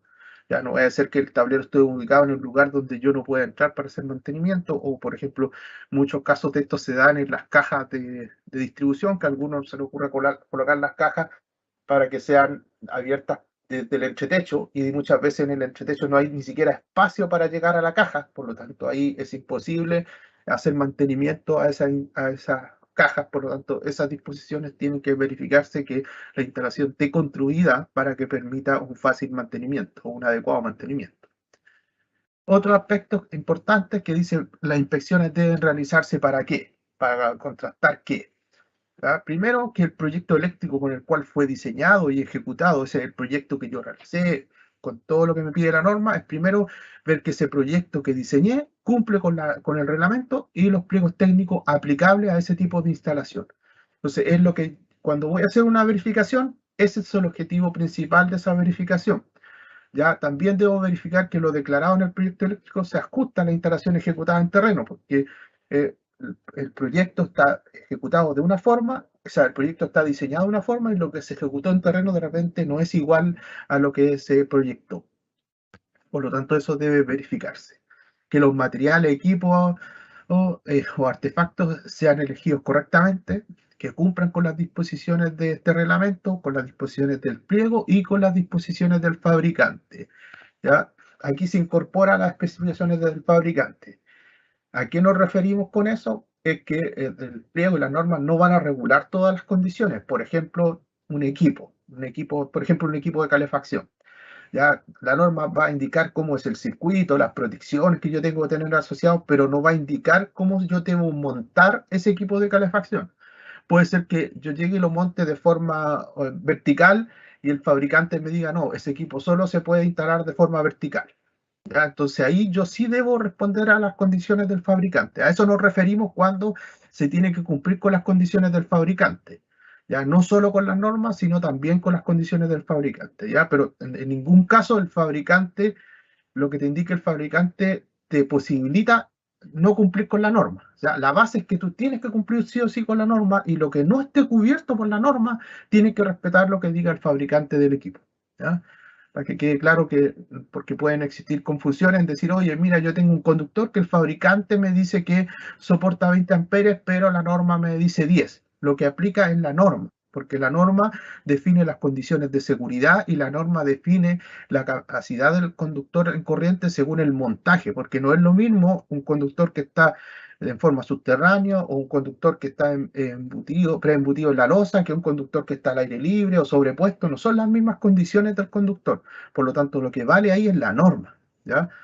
Entonces, eso es lo que quiero dejar claro, que los principios son lo que está en la norma. Lo que no está regulado en la norma, yo debo seguir las condiciones del fabricante. Sobre todo está pensado en la instalación de equipos. Ya, por ejemplo, equipos que se colocan en lugares que están sobre la altura establecida del nivel del mar, aquí se establece una altura base, o por ejemplo los equipos que se instalan en zonas costeras también tienen que cumplir con ciertas condiciones que pide el fabricante. Con respecto a que todos los equipos o aparatos que requieran certificación, es decir, que estén obligados a estar certificados, como los conductores, las protecciones, tableros, tienen que contar con sus certificados disponibles. Por eso es importante cuando ustedes compren los equipos, acuérdense siempre, muchas veces en la caja de los conductores, ahí viene el código QR, yo escaneo el código QR y puedo bajar los certificados de los conductores, los certificados de los equipos que voy a utilizar. ¿Ya? Las fichas técnicas de los equipos, yo tengo que cumplir con las características de todos los equipos que instalen. Los que les contaba que el fabricante me puede establecer condiciones. Por ejemplo, una condición, yo voy a instalar un equipo y el fabricante me pide que ese equipo esté retirado tantos centímetros de la pared. Esas condiciones yo las tengo que cumplir también. ¿Ya? Se debe inspeccionar que este es el objetivo, uno de los objetivos fundamentales de la inspección que busca es que yo verifique que la instalación no presente ningún daño o riesgo visible que pueda afectar la seguridad de las personas. ¿Ya? Entonces, yo tengo que tener este principio que es general, y si yo cuando estoy inspeccionando o me toca inspeccionar una instalación, veo una condición que pueda poner en peligro a las personas, esa instalación no puede ser puesta en servicio porque genera riesgo a las personas. Ese es el principio fundamental. Si yo digo, no, cumple con toda la norma, pero hay una condición evidente de riesgo, no estoy cumpliendo con la norma, porque la norma me está diciendo que yo debo verificar que no existe ningún peligro contra las personas o cosas. ¿Ya? Esos son los principios que tiene que tener toda inspección y lo que yo debo comprobar cuando la voy a hacer. ¿Ya? Dice, ¿qué es lo que debo comprobar? ¿Qué debo incluir en una inspección cuando la vaya a hacer o realizar? Primero, que existan las medidas de protección contra descarga y choque eléctrico, ¿ya?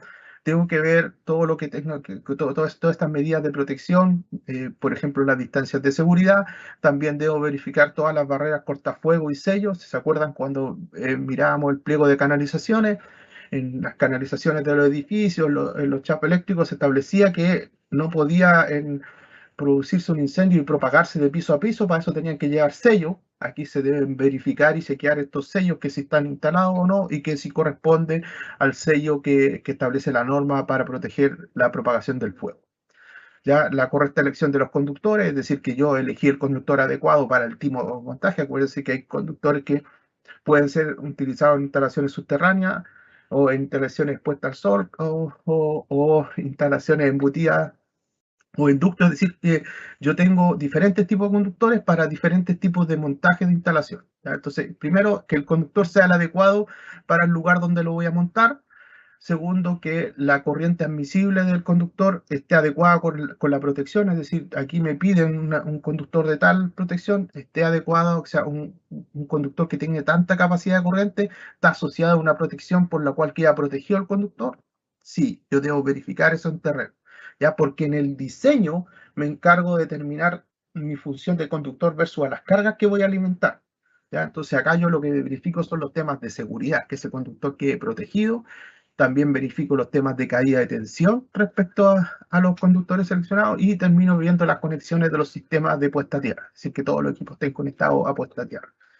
También debo verificar que las protecciones estén bien reguladas, tanto las protecciones como los sistemas de control, que los dispositivos apropiados para el seccionamiento y mando, es decir, si yo tengo equipos para seccionar y comandar una instalación, esos equipos estén adecuados, es decir, que si van a interrumpir una corriente de tal capacidad, el equipo tenga la capacidad para interrumpir esa corriente.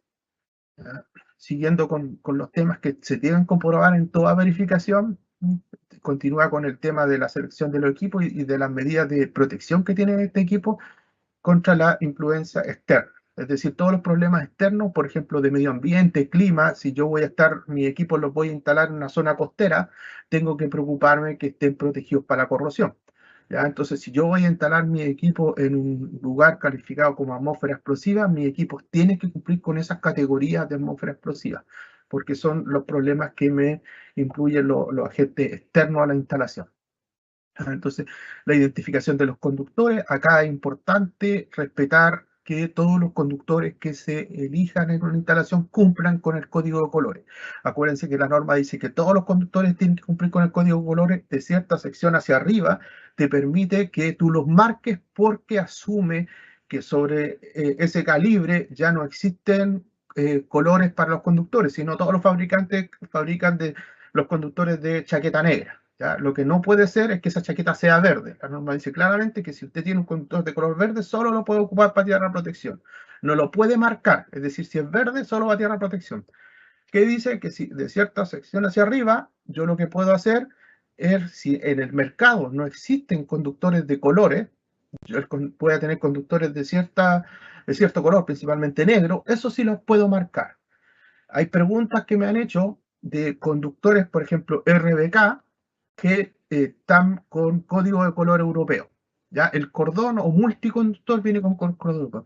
Ese cordón que viene con color europeo, con código de color, no se puede utilizar en instalaciones interiores. Se puede ocupar en otras aplicaciones que no sean instalaciones interiores, ¿ya? En control, en otras instalaciones que no requieran o que no estén conformadas por una instalación interior. Es decir, que no se pueden en instalaciones fijas, en instalaciones interiores, no se puede ocupar un conductor que no cumpla con el código de colores nacional. ¿Ya? Conductores RBK en el mercado nacional, ¿existen con código de colores? Sí, existen. ¿Ya? Que hay otros que cumplan con el código europeo, sí, puede haber, pero se tienen que ocupar para otras aplicaciones, que no sean instalaciones de consumo. Ya también se debe identificar los circuitos y etiquetar los circuitos, es decir, principalmente los conductores, protecciones y los alimentadores. Acuerden que yo tengo que identificar en una instalación si tengo alimentadores de consumo o alimentadores que son del sistema de emergencia. ¿Ya? Yo tengo que poder identificar este tipo de conductores, eso lo tienen que verificar en la inspección. Acuerden que la inspección en general está hablando de todos los tipos de instalaciones. Entonces, acuérdense que para las inspecciones, la única instalación que tiene condiciones adicionales es la de hospitales, que en el mismo pliego establece qué pruebas deben hacerse adicionales a las que están acá. Ya, con respecto al uso de dispositivos, primero ver si, por ejemplo, la protección que tenía que ser bipolar, tetrapolar o tripolar, cumple con lo que pide la norma. Acuérdense que los tableros establecen que el tablero general, tanto la protección general como el tablero de distribución, dice que debe ser una protección de corte omnipolar. Acuérdense que corte omnipolar significa que corta el neutro. Entonces, si es monofásica, tiene que ser bipolar. ¿Ya? Si es trifásica, tiene que ser tetrapolar, es decir, tiene que ser capaz de cortar el neutro. También se debe verificar la presencia de los rotulados, del rotulado de los tableros con el diagrama lineal. Todo tablero tiene que tener su rotulado, para qué sirve cada protección, pero también tiene que tener el dibujo del diagrama lineal. ¿Ya? Entonces, eso se tiene que verificar en todos los tableros. ¿Ya? Esos son aspectos principales que tienen que tener toda inspección. También, ¿qué más se debe comprobar? El tema de las uniones eléctricas, que estén adecuadamente las uniones mecánicas de ellos, la aislación de dichas uniones, y se debe verificar el uso de terminales. Es decir, que si el tablero se exigía terminales, todos los conductores que requieren terminales tienen los terminales, eso se debe verificar. También se debe verificar la presencia del conductor de puesta a tierra, que si es adecuado, y se debe verificar las uniones de equipotencial de dicha instalación. La correcta operación del sistema de respaldos, en el caso que esa instalación esté obligado a contar con un sistema de respaldo o lo tenga, tiene que verificarse, ¿ya? Verificarse si principalmente corresponde el equipo y opera correctamente. Es decir, que el equipo va a funcionar y va a operar, tienen que hacerse pruebas de funcionamiento del equipo. Después, el adecuado emplazamiento de las canalizaciones debe verificarse, por ejemplo, si las canalizaciones que están al exterior cumplen con el IP que se pide al exterior, si las canalizaciones están ubicadas en posición al sol, cumplen con lo exigido para estar ubicados en ese lugar, si están en zonas contaminadas también o riesgo de explosión. Cada una de las canalizaciones se debe verificar según su emplazamiento si cumple con las disposiciones. ¿Ya? Y también se debe verificar la accesibilidad para realizar mantenimiento de las instalaciones, es decir, que yo pueda acceder a cada uno de los elementos de la instalación y no existe una condición de que cuando se montó la instalación, mira, yo monté la instalación y en ese momento no había techo, por lo tanto yo ahí podía acceder, pero después colocaron el techo y yo no puedo acceder, eso no puede ser. ¿ya? Esas condiciones se pide de accesibilidad, que yo pueda hacer mantenimiento y yo pueda revisar esa instalación. Esas son las condiciones que se deben inspeccionar.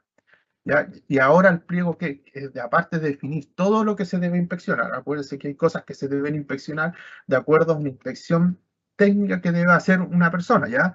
Ya después están ahora las pruebas que yo debo hacer, ¿ya? Primero todo lo que describimos son todo lo que se debe verificar, ¿ya? Y para eso se puede verificar bajo una inspección de terreno, que se va a terreno y se chequea todo lo que acabo de decir, pero hay otras pruebas en las cuales se requiere hacer ensayo. ¿Ya? No requiere con que solo uno vaya y revise un checklist, por ejemplo, no, se hizo operar el sistema de respaldo, funcionó tantos minutos, se hizo operar, eso es la inspección que debe hacerse, pero ahora la norma establece ya, esa es la inspección, pero usted también tiene que hacer ensayos de la instalación, ¿ya? Y aquí la norma establece cuáles son los ensayos que deben someterse a la instalación y cómo deben hacerse esos ensayos, ¿ya? Primero dice la norma que el pliego establece una metodología para hacer los ensayos, pero esta metodología no es excluyente, ¿ya? Es decir, todo ensayo, por ejemplo, cuando se hace una prueba, el instrumento detrás corre una lógica de aplicar un cálculo científico, matemático, para determinar de cómo se determina ese ensayo, ¿ya? Entonces, yo ese ensayo, hay normas, por ejemplo, normas internacionales que definen este ensayo, pero también voy a encontrarme con normas de cada uno de estos países que los fabricantes de instrumentos de ese país determinaron una forma de hacerlo, ¿ya? Existen estándares americanos y estándares algunos que son de su propio país, ¿ya? Entonces, ¿qué dice la norma? ¿Yo te puedo admitir un estándar distinto al que te estoy exigiendo? Sí, ¿ya? Pero tienes que traérmelo y la SEC los tiene que aprobar. ¿Cuál es el estándar que se utiliza en esta norma? Es el estándar basado en la IEC 61557. ¿Ya? Esta norma IEC, y en las partes 1 a la 11, establece cada uno de los ensayos que ustedes van a encontrar en esta norma. Y establece la forma científica o matemática que se determinan estos ensayos. Es decir, cómo yo voy a considerar que ese ensayo es válido, cómo se hace. Pero eso es lo que hace internamente el instrumento. Yo como instalador lo que debo preocuparme es que cuando compre un instrumento para ensayar mi instalación eléctrica, mi instrumento esté basado en esa norma IEC. Si yo tengo un instrumento en el cual está basado en otra norma, debo pedirle a la SEC autorización para poder usarlo, ¿ya? ¿Qué te van a pedir? Lo que dice acá abajo, que el instrumento se puede utilizar otros instrumentos, pero tiene que tener la misma fiabilidad y seguridad equivalente a lo que existe esa norma. Por lo tanto, esa norma establece una serie de condiciones y cómo se comprueba la fiabilidad y seguridad de cada uno de los ensayos. Usted me tiene que demostrar con la norma que va a utilizar que va a cumplir con lo mismo, ¿ya? Es importante exigir, la mayoría de los equipos que se venden aquí en Chile sí cumplen con esta norma. Yo cuando voy a hacer el ensayo, hay equipos que cumplen con varias normas. Entonces yo cuando voy a hacer el ensayo, voy y selecciono, por ejemplo, el método de medición y busco el ensayo de la IS tanto. Y después de eso me va a abrir los distintos ensayos. Incluso hay instrumentos que usted coloca esta norma IS y le enseña la instalación completa con todos los parámetros que está. Pero esto es lo que busca, esta norma define el método, cómo se hace. ¿Ya? Entonces yo no me debo preocupar hoy quiero saber el detalle de la norma, sí, si usted lo puede saber, pero lo importante y lo fundamental es cuando yo compre ese equipo, es que verifique que el equipo está basado en ese método, ¿ya? Establece otra norma, esta norma que está acá, es para ensayos principalmente de pruebas de atmósfera explosiva. Si yo no estoy en atmósfera explosiva, voy a verificar solo esa norma. ¿Ya? Entonces, esa es la norma importante para la mayoría de los instrumentos. Esta es para los ensayos que yo hago en atmósfera explosiva. ¿Ya? ¿Qué pruebas tengo que hacer? Aquí la norma me enumera todos los ensayos que yo debo hacer. Continuidad de los conductores, principalmente de los conductores de protección. Debo ver la continuidad de esos conductores, es decir, que desde la carcasa del equipo exista continuidad hasta el mismo sistema puesta a tierra. La resistencia de aislamiento, según la instalación. Acuérdense que cada instalación me va pidiendo requerimientos específicos. O sea, la resistencia de aislamiento se pide para todas las instalaciones, ¿ya? La protección por separación de circuito muy baja tensión, de acuerdo, si yo elegí ese método de protección, lo tengo que verificar. Acuérdense que, por ejemplo, cuando hablábamos de las piscinas, se decía que las luces no podían ser de cierta tensión, tenían que tener circuitos de tensiones trabaja.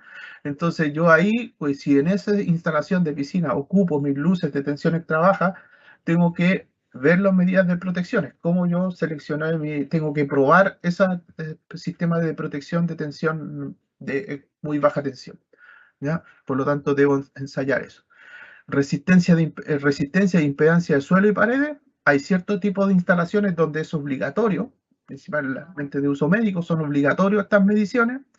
Las protecciones de desconexión automática. Esta protección de desconexión automática, aquí se miden las variables principalmente de la operación del diferencial, cómo opera el diferencial en el sistema TT, TN y IT. Acuérdense que en el IT es un monitor de impedancia. Entonces acá se ven las medidas de protección, también están las medidas de protección complementarias. Acuérdense, en la desconexión automática también se verifica lo que se llama el bucle de impedancia de falla, que lo que busca principalmente que ante una falla la protección opere, realmente el automático opere y despeje la falla más rápido. Entonces esas verificaciones de lazo se verifican acá para verificar que el componente, el lazo de la instalación está adecuado para, en el caso que se produzca una falla, las protecciones van a operar correctamente, ¿ya? Entonces, todo eso hay un capítulo que describe todo este tipo de ensayos que deben hacerse.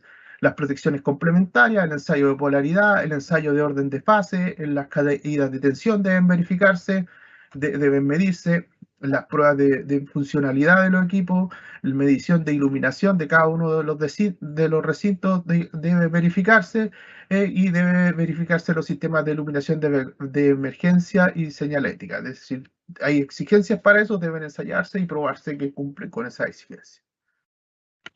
Este es el listado de todas las pruebas y ensayos que yo debo hacer a las instalaciones eléctricas, ¿ya? Entonces, primero, establece con respecto a la atmósfera explosiva, tal como le comenté anteriormente, que las pruebas que se van a hacer tienen que ser basadas en esa norma y los instrumentos tienen que ser basados en esa norma. Acuérdense que estamos en presencia de una atmósfera explosiva, que cualquier efecto puede generar una explosión y hay que evitar esos temas de peligro. Por lo tanto, la norma que regula cómo se interviene y cómo se hacen las pruebas están relacionadas específicamente a esta norma.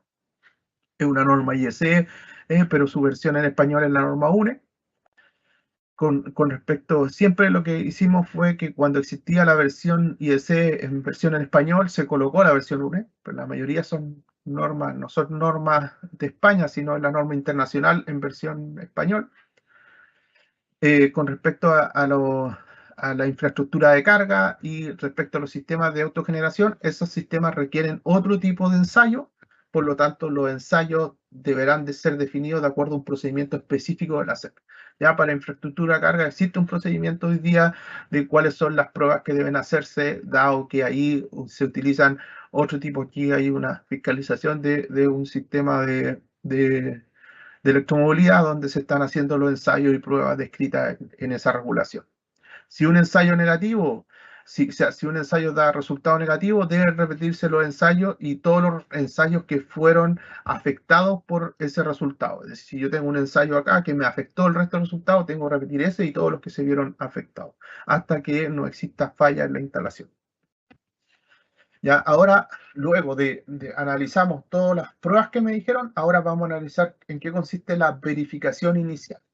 ¿Qué dice la norma? Establece que la verificación inicial debe hacer toda instalación eléctrica, debe contar con una verificación inicial, debe ser realizada ¿por quién? Por un instalador autorizado, debe completar la revisión documental del proyecto, es decir, acuérdense, la primera parte de la inspección, dijimos todo lo que tenía que verificar, eso lo debe entregar, es decir, todos los puntos que comentaba anterior deben verificarse y entregar una verificación documental, tanto cuando nos referimos a documentales que debe establecer la verificación del proyecto, es decir, yo tomo el proyecto, los planos, verifico todo lo que me pidieron y digo, sí, el proyecto cumple con esto.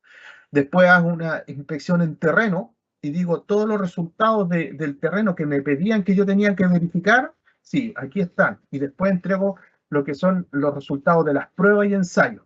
Que todas las pruebas y ensayos que me pidieron también deben formar parte de la verificación inicial. ¿Cómo se entrega esto? Se entrega a través de un informe de verificación inicial.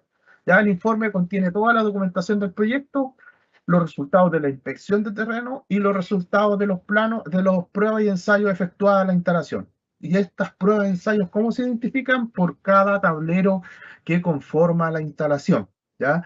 Las pruebas y ensayos son correspondientes y todo lo que yo haga es el tablero tanto. Acuérdense que el tablero es el corazón de la instalación, entonces yo voy a ver este tablero y este tablero corresponde a todos estos circuitos y a ese tablero yo le hago las pruebas y los ensayos, ¿ya? Y por tablero se entregan estas pruebas y ensayos, ¿ya?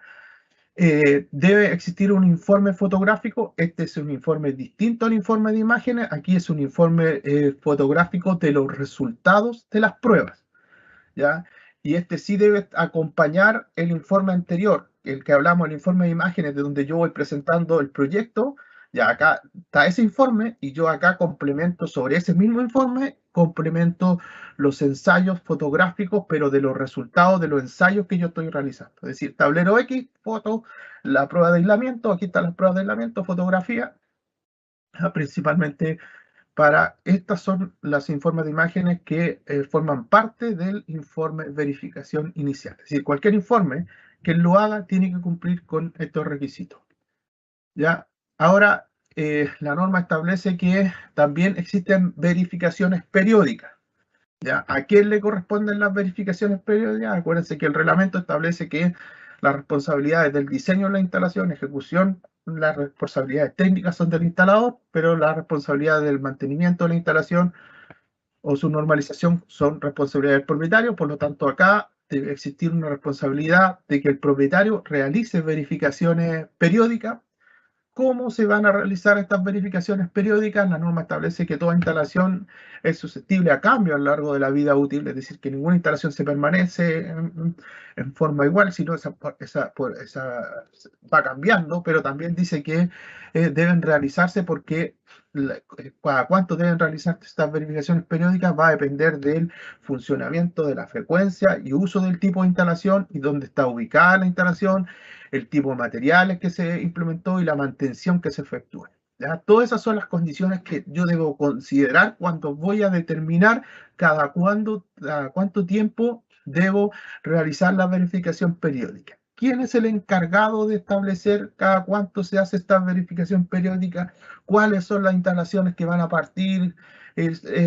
Basado en implementando la verificación periódica, dice que la superintendencia es la que va a establecer un procedimiento que va a determinar la frecuencia máxima de cuándo debe hacerse esta verificación periódica.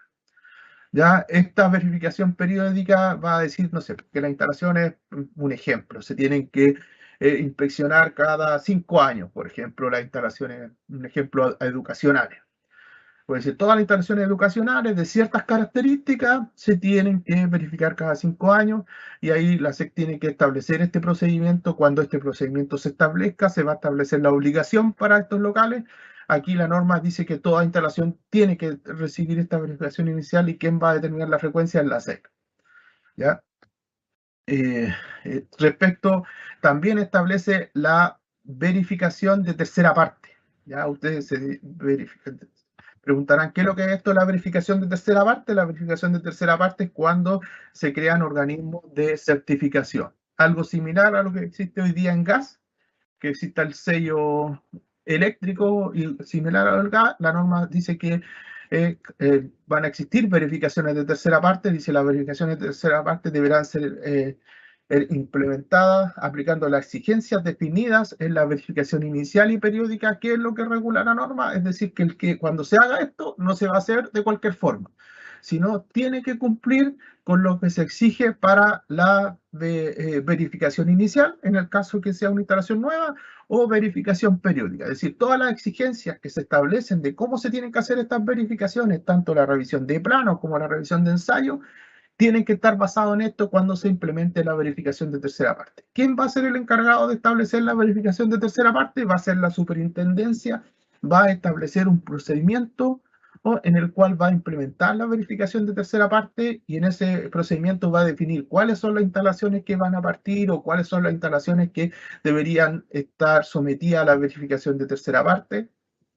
Va a establecer cuáles son los procedimientos de inspección y la forma que se tiene que comunicar a la SEC estas verificaciones de tercera parte. Pero sí la norma regula el cómo, se regula lo que tienen que hacer. ¿ya? Usted tiene que hacer todo lo que está acá, el cómo y cuándo se va a hacer y a quién le aplica es un protocolo que la SEC tiene que definir. Mientras la superintendencia no defina este protocolo, esto no va a ser exigible. ¿Ya? Entonces, para que usted, oye, me están pidiendo que tenga el certificado de verificación de tercera parte porque la norma dice eso, sí, pero la norma dice claramente mientras que la SEC va a ser la encargada de definir ese procedimiento. Mientras no existe, no aplica este punto. ¿Ya? Lo mismo para el caso de la verificación anterior. Y ahora entramos netamente al punto de procedimiento de declaración de puesta en servicio, es decir, la comunicación. ¿Cómo yo debo comunicar esto a la SEC y cuáles son las reglas generales para esto? Es decir, toda comunicación debe ser de puesta en servicio, tiene que ser comunicada a la SEC, debe ser declarada con un mínimo de 15 días hábiles de anticipación. Es decir, si mi proyecto parte tal día, yo 15 días antes de ponerlo en servicio, tengo que declararlo a la SEC. ¿Quién lo puede hacer? Un instalador autorizado. ¿Ya? Y acá se establece claramente que el instalador autorizado, el que ejecuta las instalaciones, el que debe declarar la instalación una vez que se encuentre completamente terminado. ¿Por qué recalcamos que se encuentre una vez terminada? Porque se supone que los ensayos yo solo lo hago sobre una instalación terminada. Si no tengo una instalación, ¿sobre qué voy a hacer los ensayos? ¿Ya? Entonces, por eso se recalca ese tema que algunos pueden considerar, oye, sí, obvio, pero se recalca que efectivamente hemos tenido casos que se declaran instalaciones que ni siquiera están ejecutadas algunas. Entonces aquí se recalca esto. También se dice que el único responsable de ingresar al portal, esto tiene que hacerse de manera digital, ya se cambia eso que teníamos en la norma anterior del Rapidograph, de los planos, y todas esas cosas que cuando uno estudió nos pasaban en la universidad y nos hacían hacer esos planos, se nos corría el Rapidograph, todas esas cosas que estaban ahí, eso ya no está. ¿Ya? Entonces ahora es manera digital. ¿Quién es el único que puede hacer esto? ¿Y quién es el responsable del que declara esto? Es el instalador. ¿Ya? Y él tiene que tener una clave única que es intransferible. Es decir, el instalador no puede prestar su clave para que otro declare porque él va a ser siempre el único responsable. ¿Ya? Entonces aquí es importante que el momento de declarativo, acuérdense que lo que consiste en la declaración de la SEC, el modelo que se implementa es que la superintendencia le entrega una licencia de instalador autorizado a un profesional que tiene las competencias, por lo tanto ese profesional es como un ministro de fe delante de la superintendencia en el cual dice, yo profesional tanto, declaro esta instalación a través del T1 y yo cuando estoy declarando estoy diciendo que hice todas las pruebas y ensayos de esa instalación que garantizan que esa instalación es segura. Ya por eso siempre se dice que todo tiene que hacerse por un instalador autorizado. Ya la SEC tiene que sacar muestras de lo que están haciendo estos instaladores, pero la confianza está ahí, en que tú le otorgas la licencia a un instalador que tiene las competencias para hacer eso. Por eso es importante que los instaladores nunca entreguen su clave, porque ellos son responsables de todo lo que se declara a la SEC. ¿Ya? Con respecto al mismo método de presentación, establece varias condiciones de que quién es el proyectista eléctrico encargado de declarar la instalación a la SEC. Lo primero que tiene que hacer ese instalador tiene que solicitar la factibilidad técnica de suministro. Es obligatorio. A futuro, los trámites que se hagan para obtener empalme, se le va a exigir que usted adjunte la factibilidad técnica de suministro. ¿Ya? Por lo tanto, es importante que antes de partir todo proyecto, usted pida la factibilidad técnica porque al momento de declarar se le va a pedir que adjunte la factibilidad técnica de suministro. También acuérdense por qué es importante, porque le va a dar el valor de la corriente de cortocircuito, que es el valor inicial para yo empezar a hacer todos mis cálculos, ¿no?, de mi protección y sistema puesta a tierra.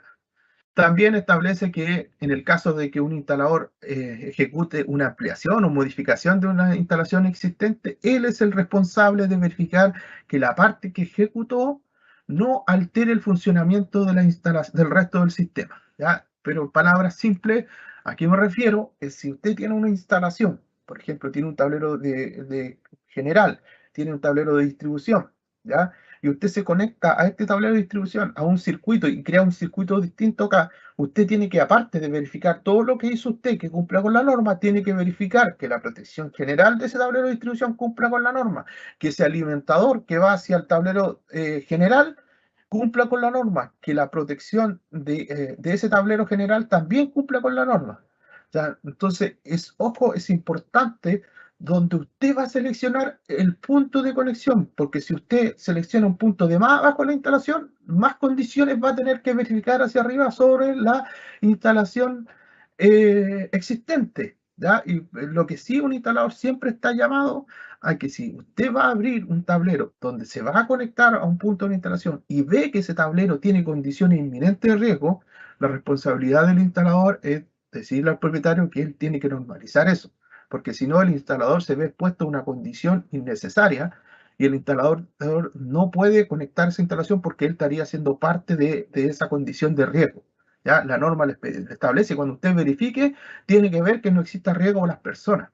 ¿Ya? Entonces, primero, si no hay riesgo para las personas, pero conectarse en un punto es tan complejo que usted le hace tener que hacer varios cambios, usted elija el punto de conexión. Ese punto de conexión, en vez de ser acá, podría ser, no sé, pues, en el tablero general, usted tiene que ubicar el punto de conexión porque a donde usted intervenga va a tener que ver toda la operación del resto de la instalación, no se ve influenciada por la nueva ampliación que está haciendo usted. ¿Ya? Pero acuérdense, el principio básico es que yo como instalador siempre debo ver condiciones de riesgo. Si hay condiciones de riesgo, aquí no me refiero a condiciones, por ejemplo, hoy día, ¿qué condición podría ser que no fuera de riesgo? Por ejemplo, yo digo, me voy a conectar a este tablero de distribución, ya, pero tengo que cambiar la protección general a una bipolar. Ya voy a tener que cambiar la protección intergeneral a bipolar. Ya, condiciones que me pide la norma, pero no son condiciones que son un riesgo inminente, porque esa protección igual va a operar y va a funcionar. Lo que yo debo hacer es buscar dónde voy a generar menos impacto para que la nueva instalación no me choque con la instalación que estaba basada en la norma anterior. Esas son las condiciones, pero el riesgo siempre es algo que tienen que verificar y no podrían ustedes intervenir o conectar una instalación que está en un inminente de riesgo, sino ustedes son responsables de lo que está pasando ahí. Con respecto a la ejecución de distintas instalaciones eléctricas, se crea la figura, que esto siempre ha existido, del ingeniero coordinador. Es decir, yo tengo una instalación de un edificio, tengo instalaciones de ascensor, tengo instalaciones de bomba, cada uno hace las declaraciones de esto y yo hago la declaración final donde agrupo todas estas potencias y declaro la instalación general. Yo tengo que verificar que esta instalación general y cada una de ellas sea compatible con la instalación y no presente problemas. Y va a existir el ingeniero coordinador, que eso estaba en la norma actual. Ya los antecedentes que deben acompañar a toda comunicación es el proyecto definitivo. Nuevamente se hace énfasis que tiene que ser el plano as-built, es decir, que el plano que yo voy a ver a terreno, voy a verificar, tiene que ser el que está ejecutado y no tiene que ser el de proyecto, porque muchas veces lo que se proyectó y ejecutó recibe cambios, porque el proyecto se hace en papel principalmente y cuando va a terreno te encuentras con condiciones distintas y tienes que hacer cambios sobre esas instalaciones. Por lo tanto, yo debo actualizar el plano antes de declararlo, ¿ya? Las memorias explicativas, todo lo que aquí establece que todos los requisitos que me pide el pliego 18 lo tengo que adjuntar en ese proyecto. La declaración, es decir, cuando yo declaro el T1 que estoy diciendo, estoy declarando como instalador eléctrico que ejecuté la instalación, que hice las pruebas y todos los ensayos, y los cuales van a ser comprobados e informados en las memorias explicativas que me pida la instalación en el pliego 18. Debo entregar el informe de verificación inicial junto a la declaración. Es decir, cuando tenga que declarar, me van a pedir el informe de verificación inicial. En el caso de que exista la certificación de tercera parte, según corresponda, cuando se exija, justo se crea y le toca su instalación, va a tener que ajustarlo. Mientras no se establezca el procedimiento y mientras no corresponda, usted no tiene que ajustar la certificación de tercera parte. Ahí la certificación de tercera parte le va a entregar a usted el informe de verificación inicial y usted solo va a tener que ajustar ese informe porque ya va a estar cubierto. Mientras no exista esta verificación de tercera parte, el instalador es que tiene que hacer la verificación inicial de toda instalación. Ya esto es lo último. Estos ya son temas más operativos de declaración. Se deja claro de las cosas que no se pueden hacer.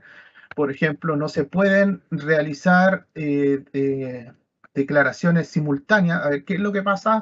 Es que habían ciertos instaladores que cuando declaraban una instalación de una casa, por ejemplo, o de cualquier cosa, presentaban la declaración hoy día, después una hora después volvían a ingresar la misma declaración, después otra hora volvían a ingresar otra declaración, mañana otra y el miércoles otra, esperando que una de esas fuera aprobada según el tipo de verificación. La superintendencia tiene un método de fiscalización en los cuales existen tres tipos de fiscalización. Una fiscalización que es general, que es la más básica, que se encarga de ver los elementos que corresponden a la declaración, que es el checklist reducido que la mayoría ve. Después existe una fiscalización documental que se revisa la ingeniería de los proyectos y una revisión de terreno, ¿ya? ¿Cómo se hace la selección de esta instalación? La superintendencia cuenta con un sistema que se llama scoring, que cuando ingresa la declaración ve varias variables, ¿ya?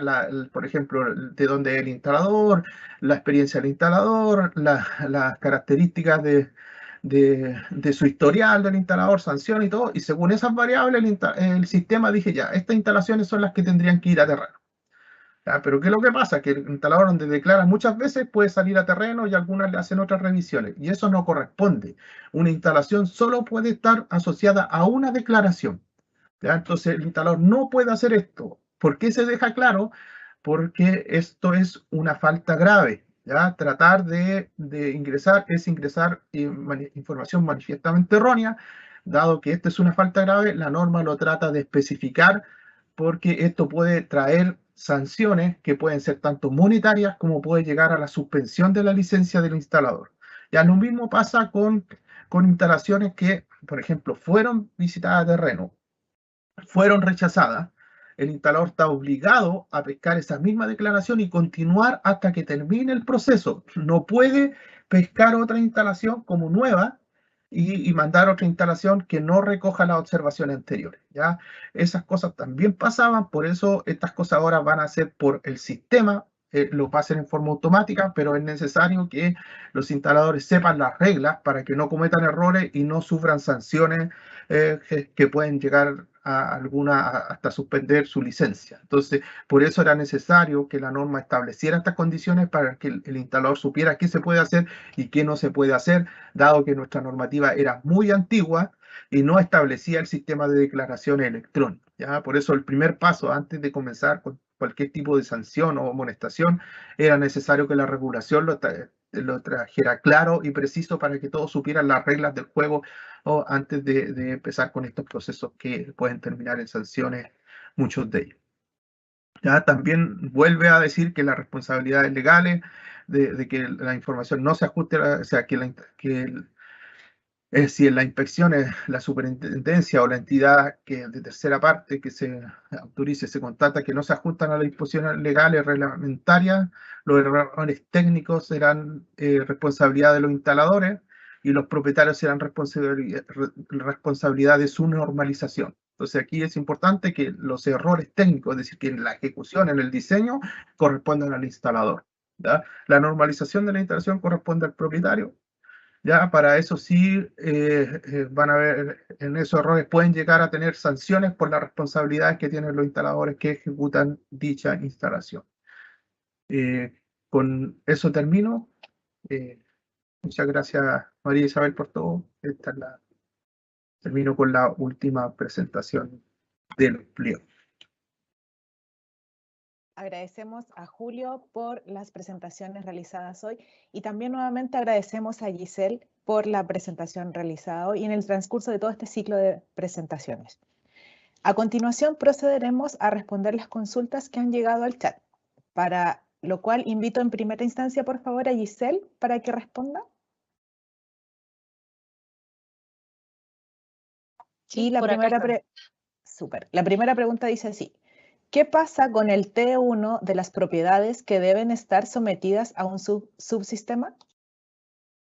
Bueno, acá hay que tener en consideración que los T1 se inscriben de forma individual, ya sea el de subsistema de distribución como un todo, debe ser independiente al T1 que se inscribe por instalación, o sea, por departamento en este caso, o de cada edificio. Se inscriben de manera separada. Ok, muchas gracias, Giselle. La segunda consulta: si mi proyecto no considera subsistema de distribución, ¿de igual forma se deben dejar ductos disponibles o pasados en el caso de cualquier tipo de edificación en altura? No. No, solamente se deberá tener en consideración lo que explicaba Julio en las primeras presentaciones del pliego técnico normativo número 1 de los CHAP de empalme y todo. Ahí sale precisamente las disposiciones, cuánto porcentaje se debe dejar disponible en cada ducto. Ok, la tercera pregunta. Respecto al RIC 17, ¿se definirá alguna periodicidad o frecuencia de mantenimiento? En el caso de instalaciones de faenas en constructoras, ¿es aplicable el pliego 17? Respecto del RIC 17, ¿el propietario de la instalación es responsable de su instalación? Perdón. Ahí van 3 preguntas, ya. La primera era en relación al mantenimiento. Sí, la primera dice, respecto al pliego 17, ¿se definirá alguna periodicidad o frecuencia de mantenimiento? Claro, eso se encuentra establecido dentro de los requisitos generales del programa de seguridad, que básicamente no dice la periodicidad a la cual se debe realizar los mantenimientos, pero sí se debe tener en consideración los criterios técnicos y además las recomendaciones que realicen los fabricantes de los equipos, además también de considerar los aspectos que influyen en la vida útil de las instalaciones eléctricas, por ejemplo, en las condiciones que se encuentran emplazadas. Ok, la segunda consulta relacionada con el 17 dice así, en el caso de instalaciones de faenas en constructoras, ¿es aplicable este pliego? Sí, tal como lo señalé, el pliego 17 establece, indica los requisitos tanto mínimos para la intervención y verificación de las instalaciones de consumo en baja y media tensión. Además, también las actividades en relación al montaje, operación y mantenimiento. Por ende, sí debería aplicar a todo tipo de instalación, más de las faenas y constructoras que hoy en día se inscriben bajo un empalme provisorio y se encuentran durante muchas veces por años en instalación. Por ende, sí, aplica. Ok, y la tercera consulta relacionada con este pliego dice así. Respecto al pliego 17, ¿el propietario de la instalación es el responsable de su instalación? Sí, bueno, acá ya nos salimos un poco de lo que es los pliegos, porque eso ya está regulado en la Ley General de Servicio Eléctrico. En su artículo, si es que no me equivoco, el 223, señala que es responsabilidad de los propietarios de todo tipo de instalaciones el que deban cumplir con las normas técnicas y sus reglamentos respectivos. Eso. Perfecto. Muchas gracias, Giselle, por la atención a las consultas. Y a continuación, invitamos a Julio Clavijo para que proceda a responder las consultas realizadas al pliego 18 y 19. Julio, la primera consulta para el RIC 18 dice así. En instalaciones menores a 10 kW, ¿se tiene que presentar un estudio de puesta a tierra? A ver, primero, me gustaría aclarar algo, sí, antes de responder, que ¿cuánto se llama? Más que aclarar, es complementar lo que dice Giselle sobre los subsistemas de distribución y sobre los espacios. Sí, los pliegos primero establecían los espacios, ya el pliego de empalme establece los espacios, volumen, pero cuando hay un subsistema de distribución, el objetivo del subsistema de distribución es que se tienen que dejar los espacios disponibles para que, si en el caso un usuario del subsistema de distribución se quiera salir y conectar a la empresa distribuidora, tiene que tener la posibilidad de que la empresa distribuidora instale su alimentador, su vertical y llegue hacia esa instalación. Entonces ahí lo que regula el pliego es los espacios. Usted tiene que dejar, no están las tuberías, tal como decía la Giselle, no son las tuberías eso, sino el espacio disponible para que la distribuidora, en el caso que uno de los usuarios que forman parte del subsistema se quiera salir, él tiene que tener la posibilidad de ingresar. Y eso es lo que se va a chequear cuando se declare la instalación. Usted presenta esto su vertical normal, ya, aquí están los espacios que yo dejo a la distribuidora para en el caso de que cualquiera de los clientes que está asociado se quiera salir, lo pueda salir y no quede amarrado a pertenecer a ese subsistema. Ya, eso es lo que quería aclarar y ahora contesto la pregunta que me hiciste, María Isabel. A ver, las instalaciones menores a 10 kilowatts de potencia, como no exige memoria, lo que se exige es netamente es el valor del sistema de puesta a tierra que debe ingresar. ¿Ya? Él debe decir cuál es su valor del sistema de puesta a tierra, por lo tanto debe indicar qué instrumento utilizó y las características principales del sistema lo debe indicar en los planos. ¿ya? Ahí debe indicar mi sistema está conformado por tales características y este es el valor y utilizar tal instrumento. No pide que se ajuste una memoria explicativa de cómo se diseñó. Sí, podría pedirse el tema de la medición. ¿Cómo llegó a determinar esa medición? Pues eso lo tiene que informar. Perfecto, gracias Julio. La segunda consulta dice así: ¿las empresas distribuidoras deben entregar los niveles de cortocircuito solo en media tensión o también en baja tensión? La norma de distribución, acuérdense, www.cne, vamos a ver si que la podemos descargar y por último publicarla en nuestra página cuando publiquemos los videos y charlas. ¿Ya? Ahí, si ustedes, los que llenen la encuesta lo piden, lo vamos a publicar ahí. Ya. La norma de distribución establece claramente de que todo proyecto primero superior a 10 kilos, independiente que sea media, baja tensión, le da lo mismo. Superior a 10 kilos, está obligada la empresa distribuidora a entregarte el valor cuando tú pides la factibilidad de suministro. Ya, eso es lo que regula la norma, y sin costo. La norma dice que a proyectos menores a 10 kilos, el solicitante lo debe pedir para que la distribuidora lo entregue.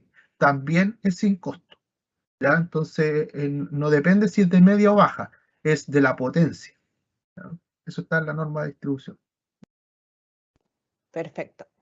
La tercera consulta: ¿qué tipo de fotografías debe tener el informe fotográfico? ¿También aplica a instalaciones de 10 kilowatts? Primero, la norma hoy día establece que los informes fotográficos están compuestos, forman parte de la memoria explicativa.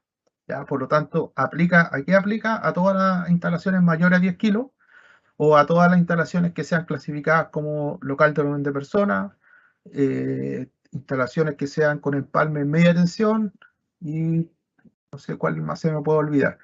Pero ahí lo dije en la presentación, ahí lo pueden revisar. Pero ahí establece la norma a quién le aplica y también la norma establece cuáles son las fotografías. ¿Ya? Establece a qué debe hacerse la fotografía. En la presentación lo vimos, primero la fotografía inicial de la instalación y de ahí es por tablero. ¿Ya? Eso es lo que corresponde. Perfecto, muchas gracias Julio. Ahora procederemos a responder las consultas realizadas con el RIC 19, ¿ya? La primera consulta dice así: el autorizado que verifique las instalaciones del RIC 19 de una instalación nueva, ¿puede ser el mismo instalador o debe ser un profesional distinto al proyecto bajo inspección? Ya, a ver, la verificación inicial puede ser y debería ser el mismo instalador, ¿ya? Si él quiere contratar a otro, ya es cosa de él, pero la que tiene que ser es el mismo instalador. Después, cuando exista la verificación de tercera parte, ahí la SEC va a determinar quiénes van a ser los autorizados para hacer esa verificación de tercera parte, porque deberían cumplir con ciertos requisitos. ¿Ya? Entonces, mientras no exista la verificación de tercera parte, solo es la verificación inicial y quien la hace es el propio instalador. Si él quiere contratar una empresa que la haga, ya es disposición de él, pero él es el responsable de exigirle a quien haga la instalación cumpla con toda la norma. ¿Ya? Hoy día existen instrumentos, varios instrumentos que hacen la mayoría de las pruebas. La mayoría de eso es un instrumento que hace casi todas las pruebas que están ahí. ¿Ya? Entonces, hay varios instrumentos en el mercado. Lo importante es verificar que cumplan con la norma que les mencioné en la presentación. Perfecto. La segunda consulta: ¿los checklists se adaptarán a las nuevas exigencias para las presentaciones de proyectos? Sí, es algo que tenemos que hacer. Hoy día lo que tenemos que hacer a mediano plazo es que cuando se presenten las declaraciones van a existir los checklists. Ustedes a lo mejor no van a ver grandes cambios en el T1 que está actual, pero sí va a permitir que todas estas instalaciones sean declaradas y los checklists va a ser lo primero que va a estar implementado. Después a futuro esperamos tener un trámite de declaración 2.0 que sea más preciso y que esté más alineado con la regulación que tenemos actual. Hoy día, los primeros pasos es que va a permitir declarar todo este tipo de instalaciones y se van a verificar de acuerdo a los checklists nuevos que correspondan a este tipo de instalación. Y a futuro vamos a tener un sistema que no sé si será más amigable, pero sí va a estar asociado a cada uno de los tipos de instalaciones que está regulado y las exigencias de eso. Ese es el desafío que tenemos como superintendencia ahora y el que esperamos tener prontamente. Gracias, Julio. Y la última pregunta dice así: ¿el informe fotográfico de resultados puede ser reemplazado por un informe de mediciones que emita el instrumento utilizado en la verificación, donde se entreguen los resultados de cada tipo de medición? El informe de mediciones tiene que ir sí o sí, es independiente del informe de fotografías, ¿ya? El informe de medición tiene que estar cuando se pide los resultados del ensayo y yo digo que cumple. No es que yo diga, no, el ensayo me dio tanto y yo cumplí. No, la forma de acreditar que yo cumplí el ensayo es el informe que entrega el instrumento y adicionalmente tienen que estar las fotografías, porque se tiene que comprobar, por ejemplo, el tema de que el instrumento, cuál es el instrumento que se utilizó en terreno. Acuérdense que como superintendencia recibimos alrededor de 180.000 declaraciones anuales. Pretender que todas las podamos fiscalizar en terreno no es la filosofía ni la forma de poder hacerlo, sino, como les comenté, hay una forma de sacar muestreo de acuerdo a nuestro sistema de riesgo, y por eso es importante que todas las instalaciones cuenten con esta información para que en el caso que sean verificados o que el usuario en un futuro requiera tenerla, porque lo que esperamos es que después esta información quede disponible para los usuarios y ellos puedan acceder a toda esta información, o a los mismos profesionales que van a hacer ampliaciones puedan tener acceso a esto. Por eso es importante que estén todas estas fotografías que acrediten lo que se hizo. Acuérdense que esto, cuando exista la verificación de tercera parte, va a ser el organismo de tercera parte que va a tener que entregar todo eso. Mientras no, va a ser el propio instalador que tenga que hacerlo, y vamos a ver cómo funciona con respecto a estas obligaciones del instalador. Perfecto. Muchas gracias, Julio, por responder a las consultas. También agradecemos a Giselle por las presentaciones y la atención a las consultas realizadas hoy. Agradecemos también la asistencia de todos hoy y recordamos la encuesta que está disponible en el chat y también les va a llegar a sus correos respectivos. También quisiéramos recordarles a los instaladores eléctricos que mantengan actualizados sus correos electrónicos en la plataforma del iDeclarador para información que esta superintendencia les quisiera entregar. Finalmente, invitamos a Mariano Corral, jefe de la División de Ingeniería de Electricidad de la Superintendencia de Electricidad y Combustibles, para otorgar las palabras de cierre. Mariano, adelante, por favor. Gracias a María Isabel, gracias a todo el equipo de la Superintendencia que se ha esmerado en realizar este tremendo trabajo de planificación y de llevar a cabo estas charlas que hoy día ya estamos cerrando. Fueron 6 largas jornadas que de alguna manera tratamos de transmitir aquellos cambios que creemos que son los más relevantes, que vienen tanto en el reglamento como en los pliegos técnicos.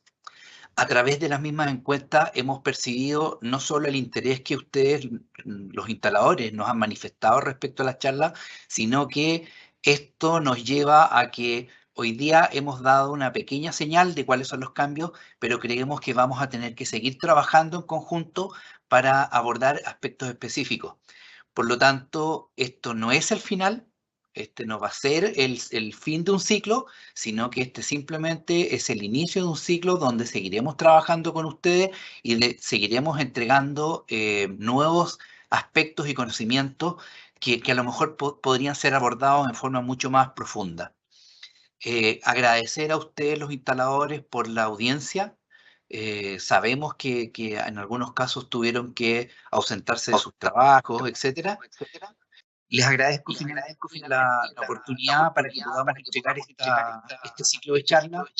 Y como les digo, todos los videos de las charlas que ya hemos presentado van a ser publicados en la página web donde ustedes se conectaron a todas estas charlas. Por lo tanto, les agradecería que estén pendientes de esta página, porque ahí vamos a publicar tanto los videos como las presentaciones que han hecho todos los profesionales de la superintendencia.